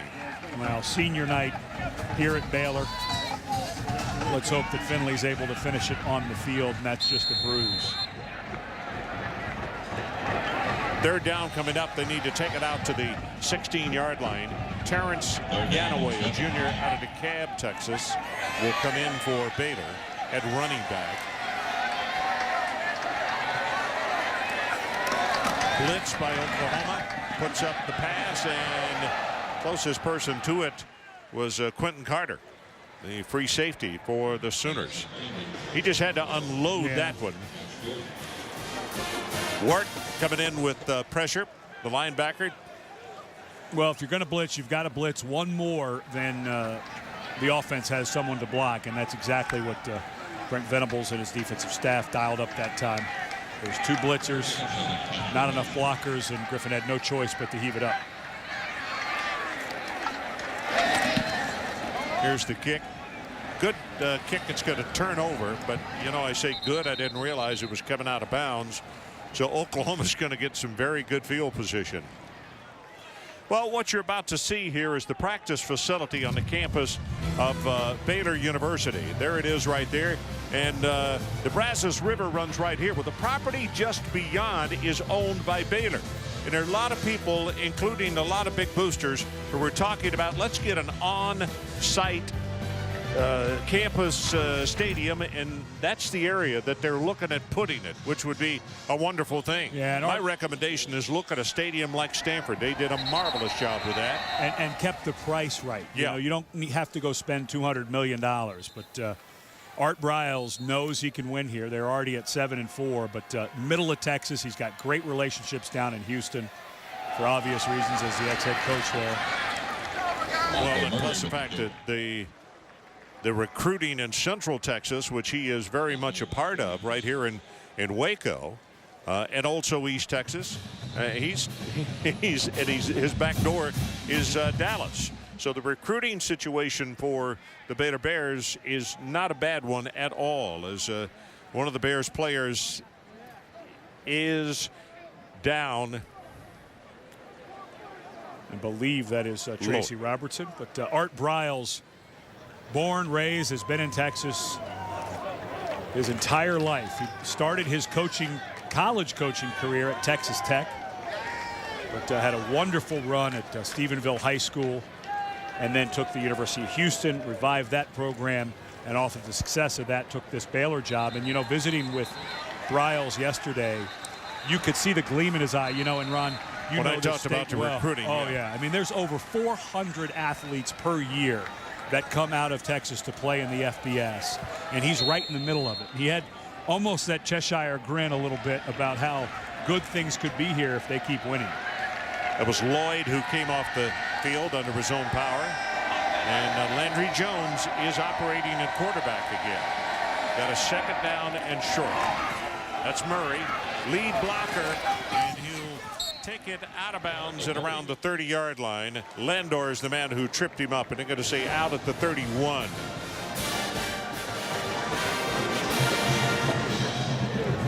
You figure Drew Allen, you know, we talked about it, all these young players. You just want to get those guys some time, too, with the injury part. This is Clay, and short yardage for him. I think we'll see him in due time. Yep. We still got 3:50 left to play in the third quarter.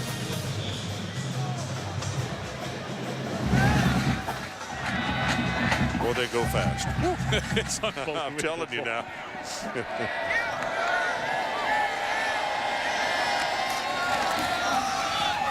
Murray again.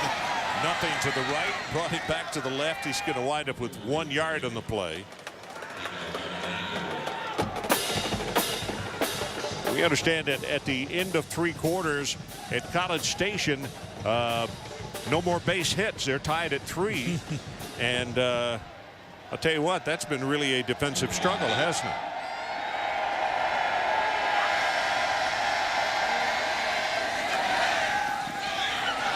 Out in the flat. This is Murray. He'll have the first down, pushed out of bounds at the 18. Well, and there's a flag down. Landry Jones took another hit.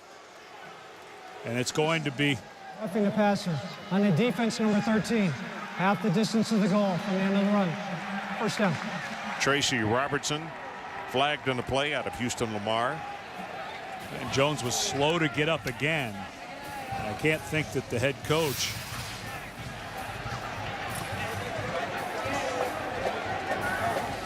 yeah, you don't want to see that.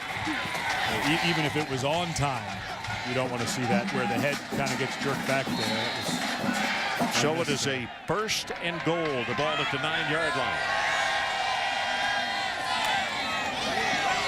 That's Clay. Clay is going to be taken down for a 2-yard loss on the sweep. Tim Atchison, the free safety, got out there. Senior out of Copper's Cove, same city that Robert Griffin is from. And this is the part of the field where Oklahoma, going next week into Stillwater, they're going to have to clean up because field goals and such like that against, we saw Oklahoma State and how explosive they can be offensively. I think that that's going to turn into a shootout and be a wonderful game. But you got to get sevens down here for Oklahoma in that game. Play again. Big opening up the middle this time. And got to be stopped, well, they'll say at about 7.5-yard line. Clock runs down, about to go under 2 minutes to play in the third quarter. Jean-Baptiste making the tackle, junior out of Stafford, Texas. This is the 6th 300-yard passing game by the Sooners this year by Jones. Pretty good numbers, very good numbers.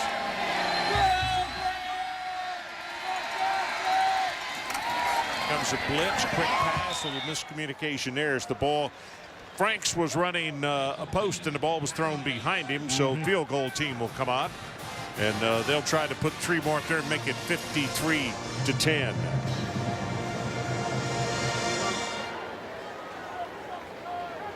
And there's Landry Jones talking to Josh Heupel. Obviously confusion on what Franks was going to run. Landry threw it like he was going to run the out cut, and Franks ran the slant. Here comes Stevens.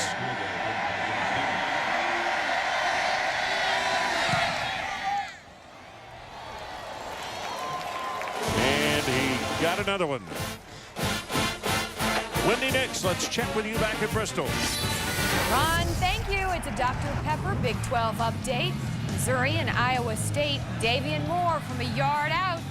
Touchdown, Mizzou with a 14-0 edge over Iowa State. And Nebraska trailing Texas A&M. It is 6-3. Not a lot of offense in this game. We're under 14.5 to play in the fourth quarter.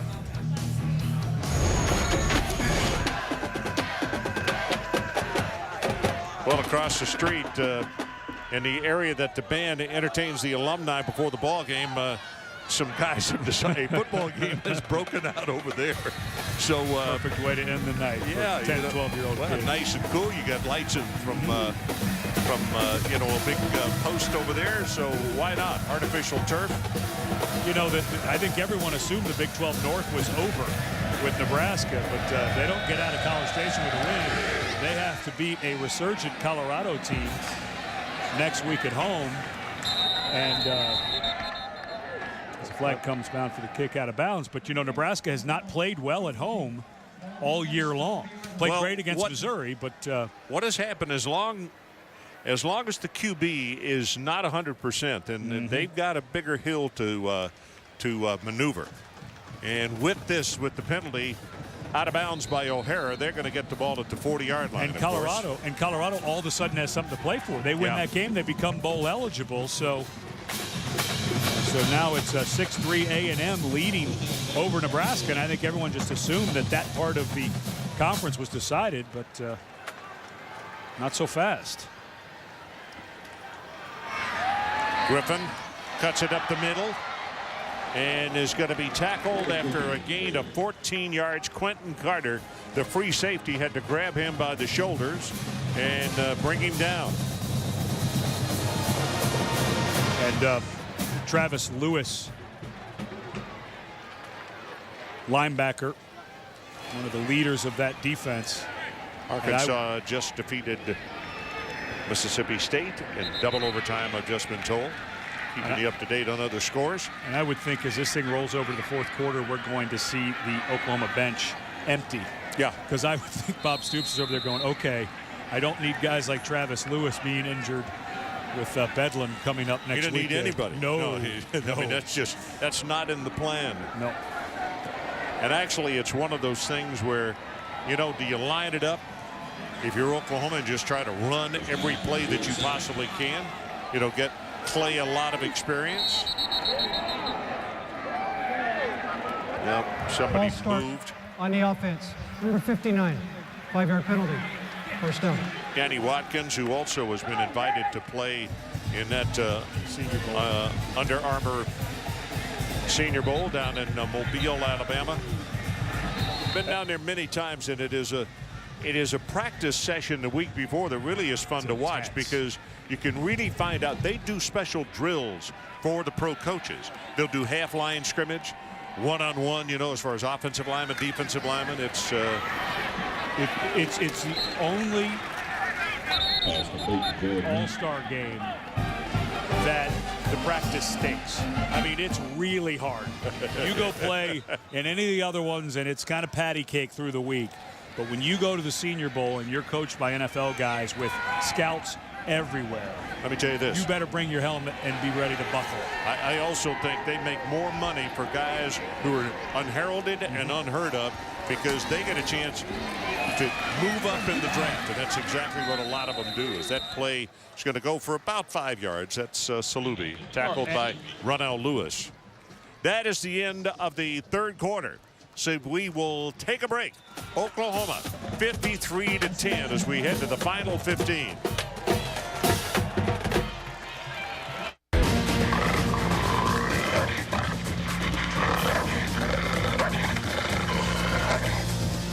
Well, I'm sure you recognize the sound. That of course it's a female bear. That is Joy. And anyway, the guys shot that yesterday out on campus, which is where their habitat is set up. As we start the fourth quarter, down by 43, you know, Baylor, what do you do? You just pull out all the stops. Just keep trying to have some fun and let this guy run. That never hurts. Griffin Going to cut it back to the sideline and very wisely then stepping out of bounds. And if you're Oklahoma, I guess just what you proposed just before the end of the third quarter, and that is play all those new faces that you brought down here so everybody goes home with a dirty uniform. Well, and Bob Stoops told us on the phone this is the best freshman class he has ever had. And so now you start to get them some real time. Even some of the guys who haven't been playing regularly, some of those young guys, this is invaluable going into the offseason to be able to get some guys some quality playing time. Ganaway is the ball carrier and tackled by Tony Jefferson. Tony, a true freshman for the Oklahoma Sooners. Good game for Jefferson. Remember, he had that takeaway interception at the end of the half when it looked like Brad Taylor had gone up to catch it. First down from the 12.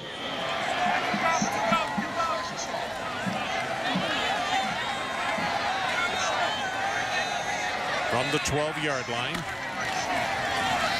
Griffin hands it off to Ganaway, spins off one tackler, and is going to be hit now and knocked forward by Stacy McGee.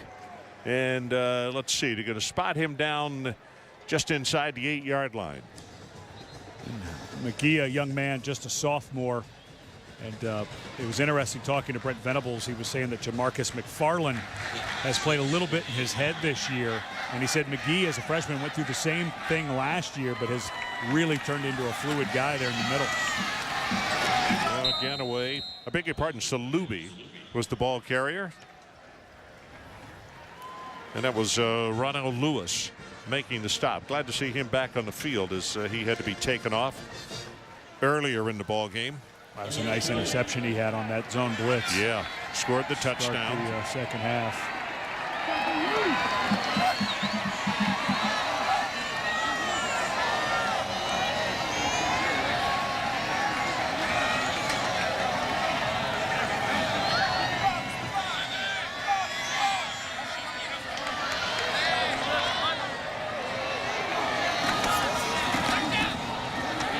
Griffin's going to keep it. Boy, does he get punished. That was Tom Wharton, who came over the top to hit him and knock him down hard. Part of a double team tackle. Lewis was the man who was on the bottom. You get to see it again right here. Ward does a nice job of fighting off the block. Got to be careful there. And the guy spins and going up high like that. But Ward does have amazing instincts. When he got off that block, he knew exactly where to find the ball. So it is fourth down and trailing by 43 points. Obviously, Baylor's going to go for it. They need to take it to the 2-yard line to keep the drive alive. Ball pitched back, Ganaway. Salupi, I beg your pardon, and he will score the touchdown.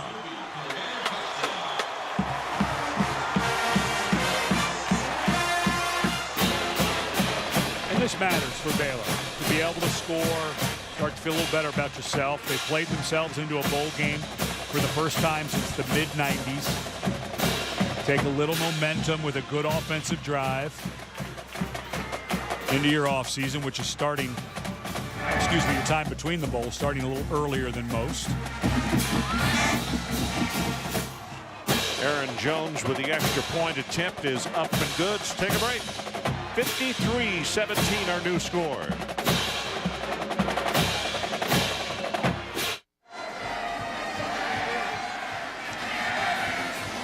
So the big stat in this one, when you look at the scoreboard, the scoring by period 21-13-19 and nothing here in the early going of the fourth quarter for Oklahoma. 7-3-7 for the Baylor Bears. Landry Jones, the numbers on him, 325. DeMarco Murray, 182 total yards, 2 touchdowns.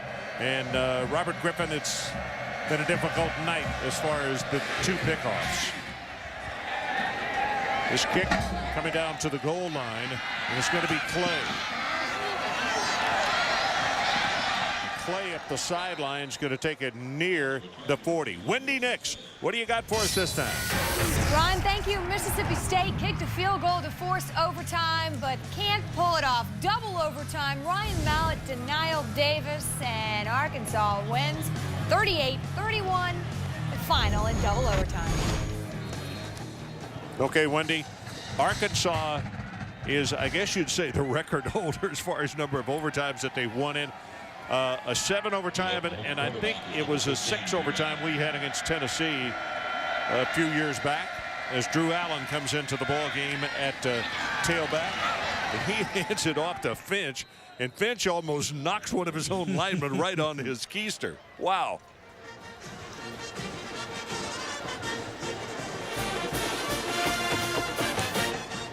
Quarterback profile on Drew Allen. Hometown San Antonio, as I mentioned earlier, played at Alamo Heights High School.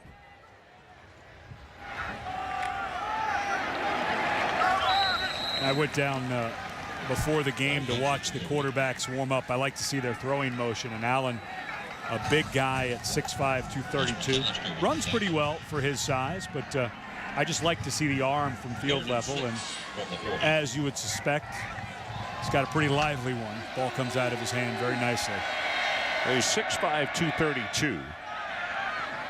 Steps up, drills this one, and that's going to be to Stills, and he will pick up the first down. And beg your pardon, Brandon Caleb, the senior out of Richmond, Virginia. And there you saw a ball get there on a line. So let's draw the line on Landry Jones, 26 of 39, 325, 3 touchdowns, 1 interception. I think the part that's going to bother him is in that red zone. He had a couple of inaccurate throws. The one that he kind of threw up for grabs. There's always something to grow on, even when you score 53 points. So they move the sticks, and here goes Finch. And Finch is going to be stopped. Well, the ball is loose, and they're still fighting for it. And the officials, what are we going to say? Baylor football. Baylor has recovered at the 48-yard line. Well, and just a helmet to helmet, and it was just the defender did a good job getting his pads down, but watch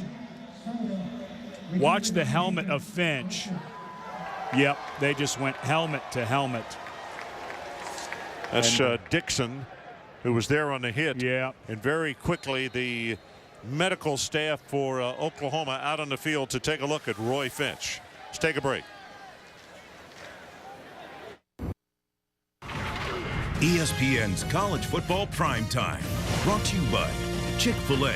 We didn't invent the chicken, just the chicken sandwich. And AT&T. Well, the graphics team is responsible for everything that you read on the screen during the game when we're doing it.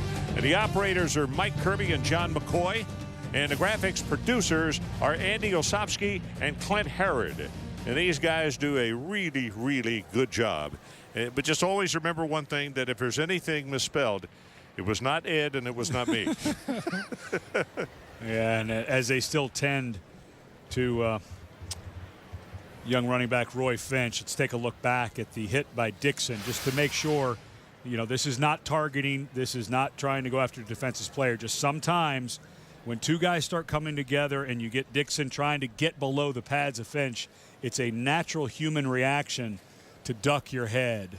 And because of the force that Finch runs with, you know, Dixon's just kind of standing there, and that helmet-to-helmet contact, it's just one of the unfortunate things. You know, you can't make a rule to change that, because when those guys start coming together, it's just such a natural thing for their heads to come down, and it's just unfortunate that Finch took the worst of it.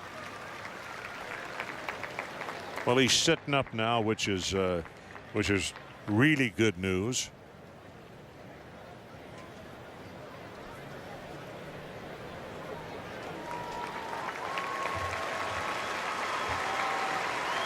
Nice applause coming from everybody in this stadium right now for the young man. He has been very, very impressive tonight.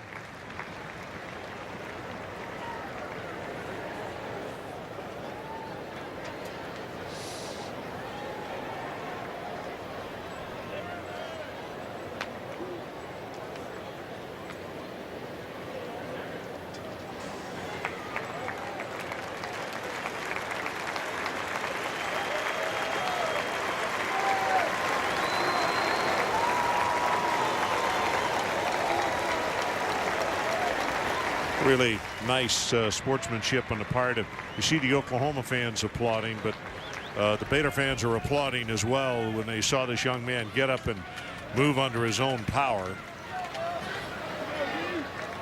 Hard hits is one thing, but nobody comes to the game to see people get hurt. And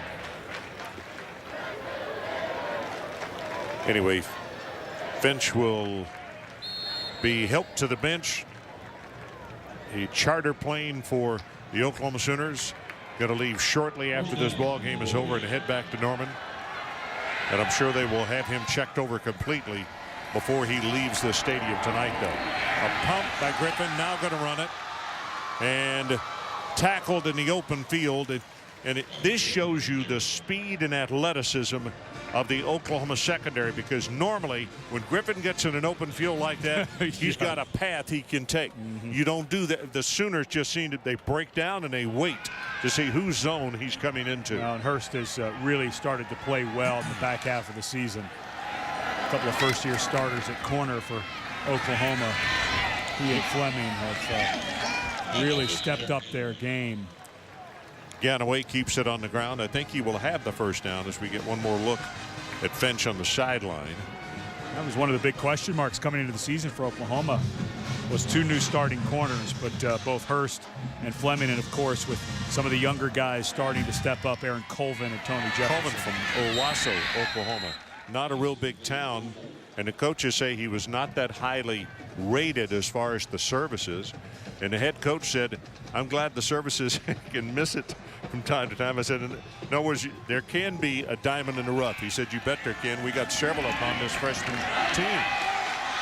Salubi heading for the end zone, and he's going to score. Salubi will take that one from about 38 yards for the touchdown.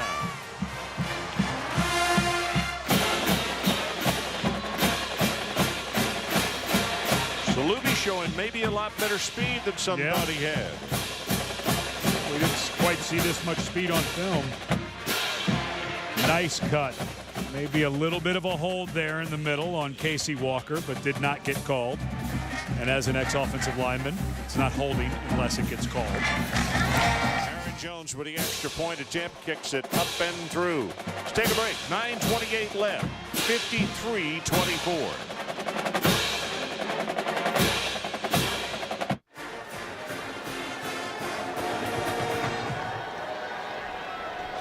Welcome back to Waco, 53-24, as the Bears get on the scoreboard again here in the fourth quarter. 9:28 left to play. Aaron Jones prepares to kick it off. You may have to hurry to beat that wrapper blowing toward the football.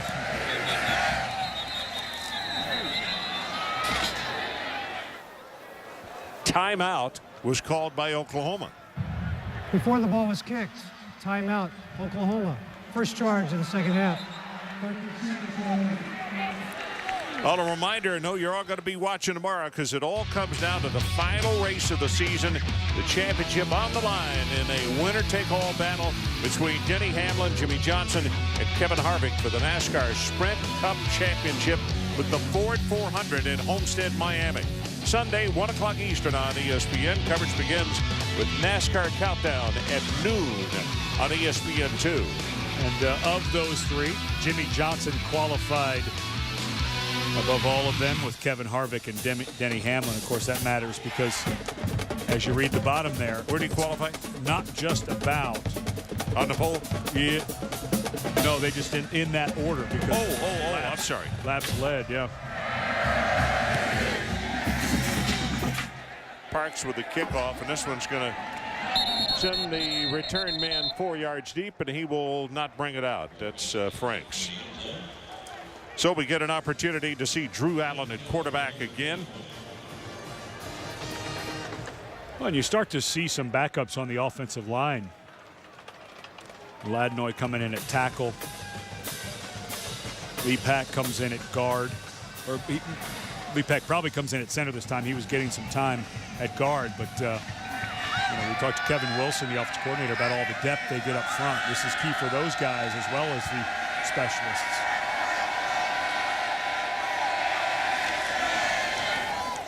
Pass in the flat to Broyles. Broyles up the sideline, finally knocked out of bounds at the 40-yard line. We understand that A&M has just kicked a field goal with 3 minutes left to play, and they're up 9-6 over Nebraska, down in College Station. That would be 2 ranked teams in a row that A&M would knock off at home. Of course, Oklahoma 2 weeks ago, they beat at home. And how much different is that team A&M with the change at quarterback?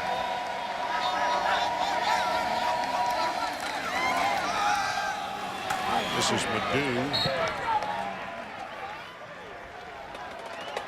A little nuanced thing there by the senior Madu, even though the clock runs when you go out of bounds now when you're above 2 minutes, but you still knock another 4, 5, 6 seconds off the clock because it never stops to set the ball back into the field. 2nd and 12. Allen comes out from under center, looking over at the sideline for the change in play.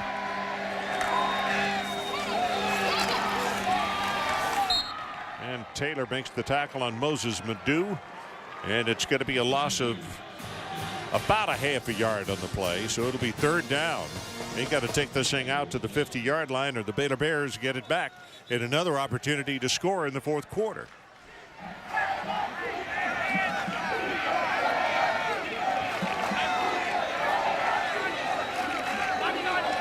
Drew Allen anxious to get the ball in play, but now one of the things you got to learn as an experienced quarterback, there's still 10 seconds on the play clock. So don't give the opposition 7 or 8 seconds, and the ball is batted down at the line of scrimmage. Knocked down, is that Jean-Baptiste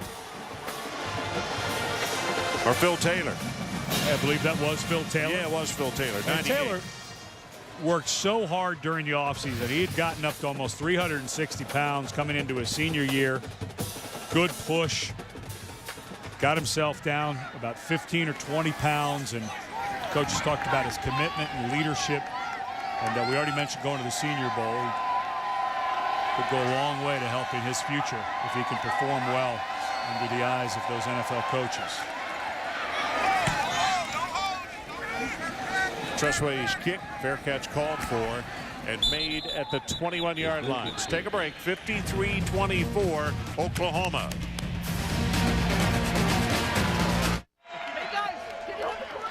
So we are back. One of the signs here in the stands this evening at the Floyd Casey Stadium. This building is 60 years old. And as we told you, we showed you the video of the possible location. They're looking at maybe building another one on campus. This pass to Kendall Wright. And Wright is stopped out at the 30-yard line. Kendall, just a junior. And I think you look around this conference going into next year. Baylor, obviously, Robert Griffin comes back. Kendall Wright, a good offensive line with only one senior. And of the 10 teams, I think Baylor's going to be on that upper half next season. 8-9 wins for sure. Tevin Reese out in the flat makes the reception. Picks up the first down as he moves it to the 35-yard line. Clock now is under 7 minutes. 6 minutes, 52 seconds remaining. Much better second half. And they have been a team of two halves the last 3 ball games. They scored 30 in the first half last week against A&M, 0 in the second half the week before against Oklahoma State, 28 in the first half, 0 in the second half. And kind of the same deal tonight. Griffin got a man down there, and it is knocked down at the 10-yard line on a deep retrieve by DeMontre Hurst. Wow. Well, and it was only because Griffin had to scramble that he couldn't get the throw off in time, and Hurst had time to recover because Lanier Sampson was running free down the sideline, but Griffin had to get out of harm's way before he could let that ball go. Hung up there a little bit, and Hurst was able to recover.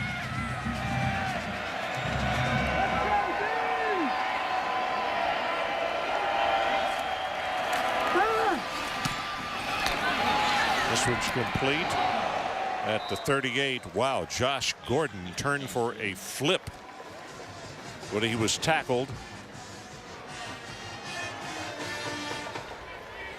Kind of interesting to see a guy that size go over like he was a smaller kid at 6'3", 220. He really got. Well, Ibeloy was smart. Man, that big running that fast, I'm not taking him head-to-head. I'm going to submarine him. Yep, that was wise.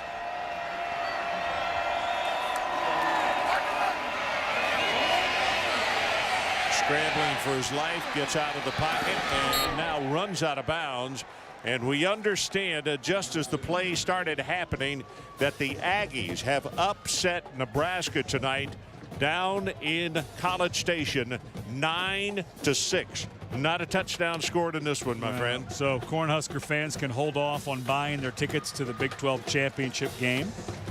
And they host Colorado at home next week for the last time in what has been a great rivalry over the years. As both Colorado and Nebraska are leaving the conference. You know, we've done that game the last couple of years, and the finishes have been very close and very good. And Colorado's got a lot to play for. They're still looking to become bowl eligible. Salubi gets the feet taken out from under him. And the Big 12 North standings. So Nebraska now is 5-2, 9-2 overall. Missouri 4-2. And then K-State, who was beaten today by Colorado. And so Missouri sitting there with their game against Kansas, neutral site in Kansas City. Nebraska gets beat, of course. Nebraska owns the head-to-head over Missouri because they beat them at home, so they go if they both stay with 2 losses. But well, the pass to Sampson, and he's still fighting his way. Knocked out of bounds at the 45-yard line. Good for the first down. And of course, in the South, if you end up with the 3-way tie, Quentin Carter, I don't know if his shoulder or his wrist, but he is signaling to the bench, and the referee has just seen it. He was signaling to the bench, I need to come off. And I'll tell you, the way he's not using the left arm, it may be the left shoulder.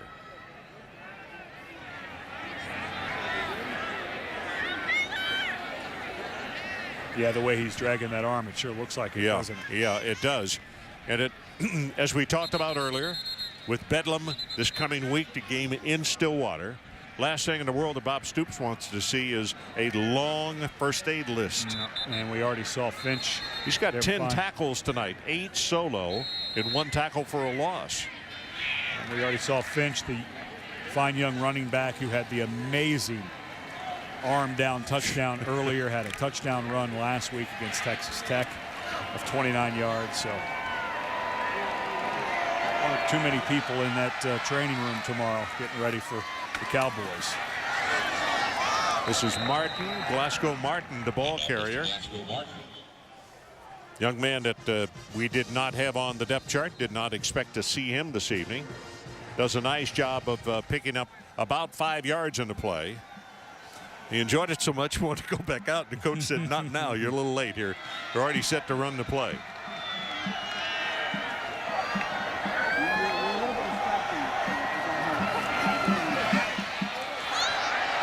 Griffin, how he got out of that, I don't know.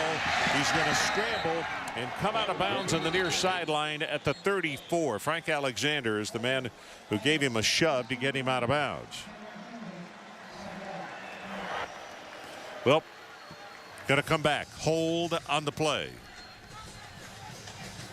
Well, a tough night for Art Briles. But, you know, visiting with him yesterday, he had an interesting take on what type of team they are and what type of team they have to be. He said, we play so many white-collar teams.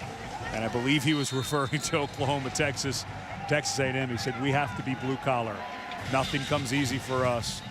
We just have to continue working. And as tough as this loss is, they've had a nice season, and you can tell that he is starting to get the type of program together that he wants. Getting closer. You're exactly right. A pass thrown complete to Sampson, turns it upfield, and he's going to have about 7 yards in the play. Now, you got to understand one thing. You were talking about all the people coming back. Griffin actually has 2 years of eligibility left because of the hardship he got last year with the medical. So, you know, that's about as good a nucleus, I think, as you can find. And 4 of your 5 offensive linemen. Yeah. Almost all of your receivers. You lose Jay Finley, and he's awfully good. For the end zone, incomplete. Sampson diving and could not get to it. Sunday night, catch the latest exclusive unveiling of the new BCS rankings. Coverage of the BCS Countdown presented by Tostitos begins on ESPN tomorrow, 6 Eastern, and it continues at 8:15 on Eastern. For more information, be sure to log on to ESPN.com.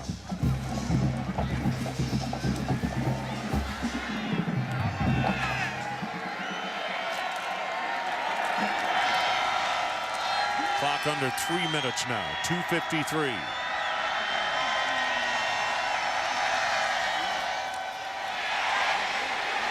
Griffin, he just throws it away. And I think he's going to be legal. He was outside the tackle and he threw it beyond the line of scrimmage, but he had to heave it to get it beyond the line of scrimmage. That was Washington who was applying the pressure. And the head linesman and the referee get together to talk about it, but I think you give him the benefit of the doubt. Well, and Baylor's going to go to 0 for 20 lifetime against Oklahoma. But you get the sense with what Art Briles and the energy that he brings that that's not going to last. Although I don't know about next year because Oklahoma's going to be awfully good. Talking about guys returning. All these true freshmen. Landry Jones. The pitch goes to Clay. Brendan Clay is going to be stopped after a gain of about 5. Here are the numbers on Griffin. It's a season low for him. 164 passing yards at TCU, and tonight 124. So you got to give credit to the Oklahoma defense, the Oklahoma coaching staff, and how they prepared their kids. And the only concern that they really had coming in on defense was in the middle of that defensive line because they'd lost Taylor and Noble. But, you know, I'm sure they're going to find some things to nitpick when they go to film. But there was an awful lot of penetration. Jay Fenley had the hardest time getting going between the tackles, and I thought that's where they were going to be able to tackle.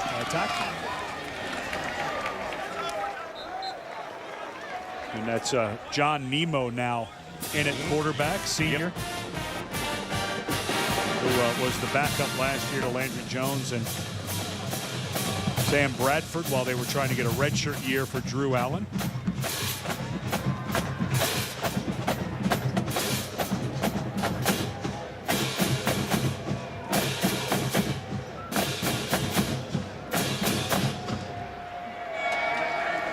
Clock runs at 1:25 left in this one.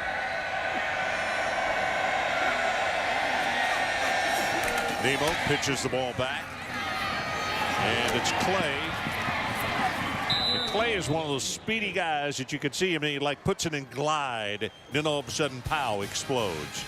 Well, Ed, there are the updated numbers after today.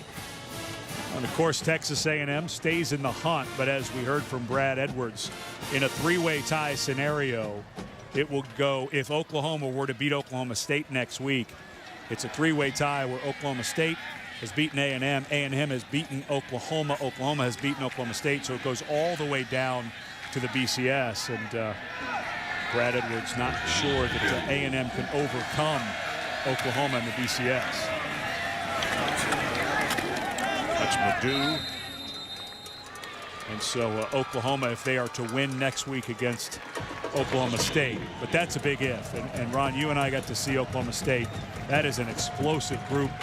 I think next weekend in Stillwater is going to be a game for the ages. I think that both of these offenses are going to be amazing. I don't think there's any question. And the guys from Stillwater are a good enough football team that they got to be thinking, you know what? Not only are we in position, but we get it at our place for a change. And, you know, we are totally in control. It is up to us. Just don't louse it up, you know. Clock goes to double zeros.